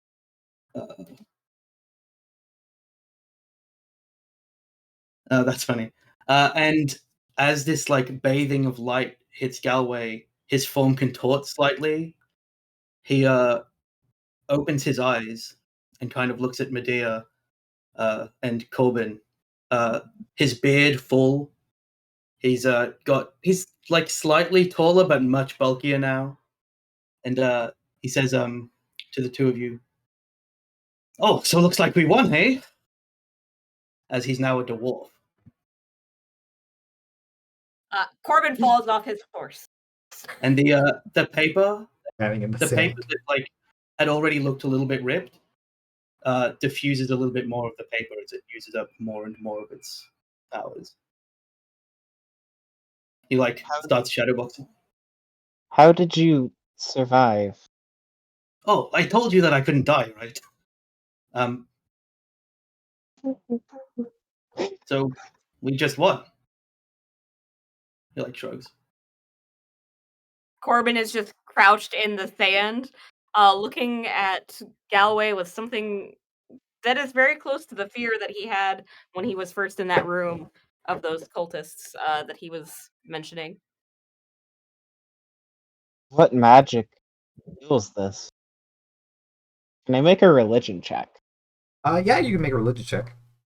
Yeah, like how did this happen specifically? 13. It's not that hard, like, to have heard a story about this, a religion. You've heard of magic, which, though it cannot bring the dead back to life, it cannot bring that body back to life. It's particular to druids, especially. It can give them a new body that the soul can then enter, as long as they are willing to do so.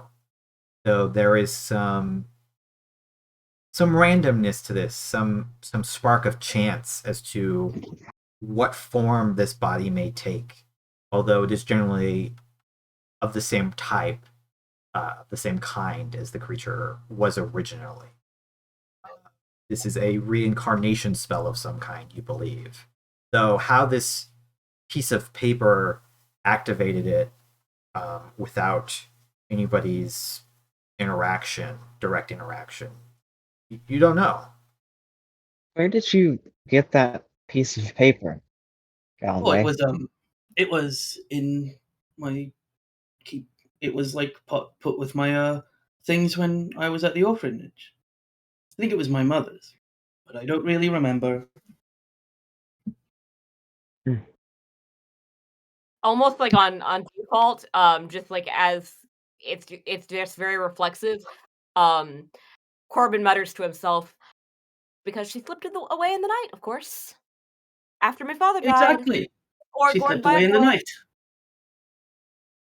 And he's just kind of babbling. He's just running through like all of the horrible, sad story that Galway used to tell, just to himself in a mutter, still staring at you. She died in a fire that happened at night. Has he ever revealed that bit? No, nobody ever asks. They always think that she abandoned him. Well, Yeah.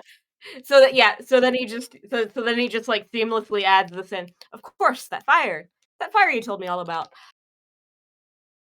Medea cannot piece together what just happened. They're like, there's reincarnation magic because like their mom slipped away but didn't die. Galway doesn't know. Galway's never aware that he dies. Also, I did pick this magic item before this session started. It was not related to this at all. What magic item is it? I'm really curious. It's a weird homebrew monk thing that I found that I was like, this is cool. Yeah, it's not the same. The normal version is too good, but it does a lot of other stuff. I like the reincarnation part. The scroll does seem to lose its magic for some time. That way would know that it does that. Yeah, there's no writing on it. It won't be usable, at least not for many, many years. He is going to smile and say, well, if you're both all right, camp here for the night and ride back tomorrow to bury the corpse of the hero. Sure. Go is like slightly slower as he's getting used to the fact that he's a bit girthier and his dexterity is worse. But he's a little bit much tankier. He got a bunch of hit points from the extra con. He did get a hit point increase. You guys surprised, like, shocked for a moment, but then that shock turns into gladness that Galway is not dead, though significantly changed, perhaps not as significantly as another person might be in this situation. You eventually double back to where all the bodies were.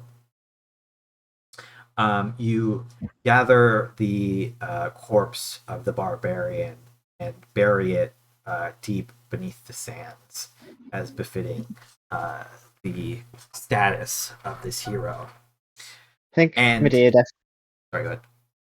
I think Medea definitely has a moment of deja vu as they're like, they know how to do sand burials. You have to dig deep and you have to like compact beneath the soil. Like. Yeah, you gotta get into the dirt. I sort of imagined like to them there's this moment of deja vu as it's like a long, long time ago. It used to be their job to tend to a place like this. And there's a moment of like I didn't think this would be the person I'd be burying out here, you know? As Medea is doing the burial, Corbin just ends up standing beside and slightly behind them, and he's just watching the grave fill in. And once more, he is kind of looking at Galway, except for it's no longer quite Galway to him, while he talks to Medea. His familiar is back, but his familiar has its gaze on Medea. And so, I wonder how many of your new followers back there have a bit of parchment like Galway had. Not any, I assume. Galway's shaved his dwarven beard off, which looks real weird. But like his back to being, he has his hair the same way that it was before. He just looks like a very stocky gnome now. Yeah. Like, oh no, nobody's gonna have that piece of parchment. It's been in my family for generations. Corbin is just going to kind of he just brings his palm up to his face and just slowly slides it down. Precisely. So the next time you get someone killed, It's your fault that someone died. You made us come here. Who died? This guy? He's a pretty good fighter. Corbin just looks at Galloway and then looks back to Medea. I'll give you. Go away. Oh no, sorry. You go. He looks back to Medea and says, "Well fought, Bashir." But he is obviously insincere. I did as you asked and did run away. Unfortunately, your friend is a bit more eager to spring into combat than I expect. I've never died yet. Shut up, Moxie. I'll give you two a moment. I'm going to go check out that building, make sure there's nothing left over, any dark magic left inside there. Corbin, as Medea, their steps leaving imprints in the sand, walks over to this buried ship. You take a look at Galway, somehow both different and exactly as you always remembered them. So why is your name Ironfoot now?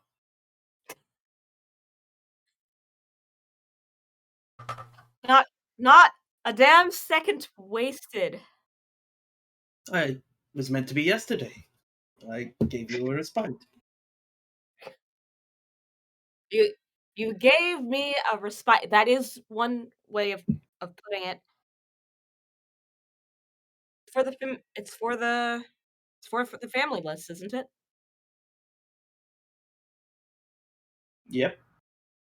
That's how it works. Don't you have a family? Not that I'm going back to anytime soon. Oh, that's not how it works. You don't just get to choose to be displaced. But it's fine. I'll welcome you as an Ironfoot for now. Corbin just kind of gestures at the ship, and I suppose I could go back and get voluntarily displaced. He shrugs. I wouldn't really know about how family treats you after you've done things. Corbin just shakes his head at him. Nope. No, you wouldn't.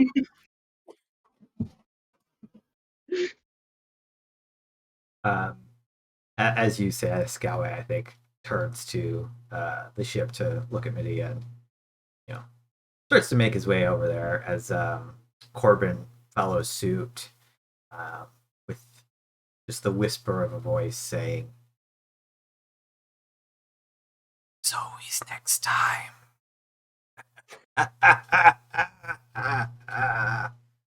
Fine.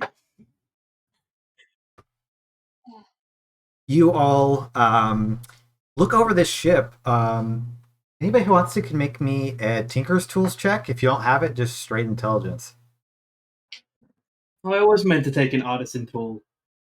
I was going to take that. You can roll it with Tinker's. I'm happy with proficiency. Is it Tinkers and Dex or? No, definitely intelligence. Definitely intelligence. 18. Pretty I'm good. just gonna. I don't have any in skills. I'm just gonna roll this and add 3. There you go. Wow. It's Okay. that dwarven knowledge The that's in my head. dwarven. I accidentally Yeah. rolled it as a saving throw. There you go. -3 from it. My modifier's only 1.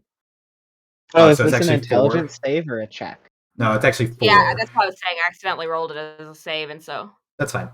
But it is 3 lower, is what you're saying. yeah, Let me double check. he knows nothing. Yeah, 3 lower, so it's only a 4. He knows nothing. You all Yeah. look at the ship. Like I said, it's a strange design. It's not built quite as you would expect a normal ship to be built.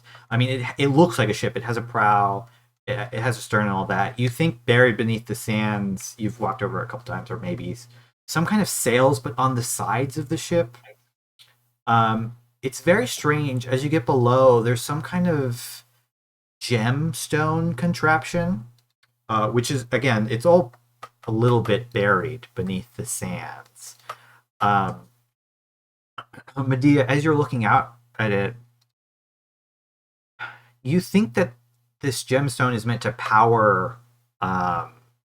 It's meant to draw power from this gem and out through these mechanisms towards this block you see in the back, which probably has something sticking out of the back, the rear of it, that I think is connected. There's runic markings on it that have to do with the elemental of fire and wind. Oh shit. Galway, you're pretty confident. You maybe something in the dwarven brain of yours speaks to this, of this being a very ancient airship of some kind, left here for who knows how long. Can it actually be a remnant of Galway's original race before he reincarnated into a gnome from dying in a house fire? Yeah, sure. I don't know what race that is, so that's more interesting. We'll have to figure it out, but yeah, he's like, oh, it's an airship. It's where it's a ship for the air. I don't know why I needed to explain that. Well, with should we Corbin's find 4, the- you probably did. should we find the on button? Looking around, the two of you would know this thing probably needs repair before it can lift off the ground. Yeah. It's also, the hull is partially filled with sand. So Yeah. you'll probably need the Suthanas or somebody, or to bring Yeah. out, either to bring out a bunch of the knight your order to come fix it, or to tell the Suthana and have them come.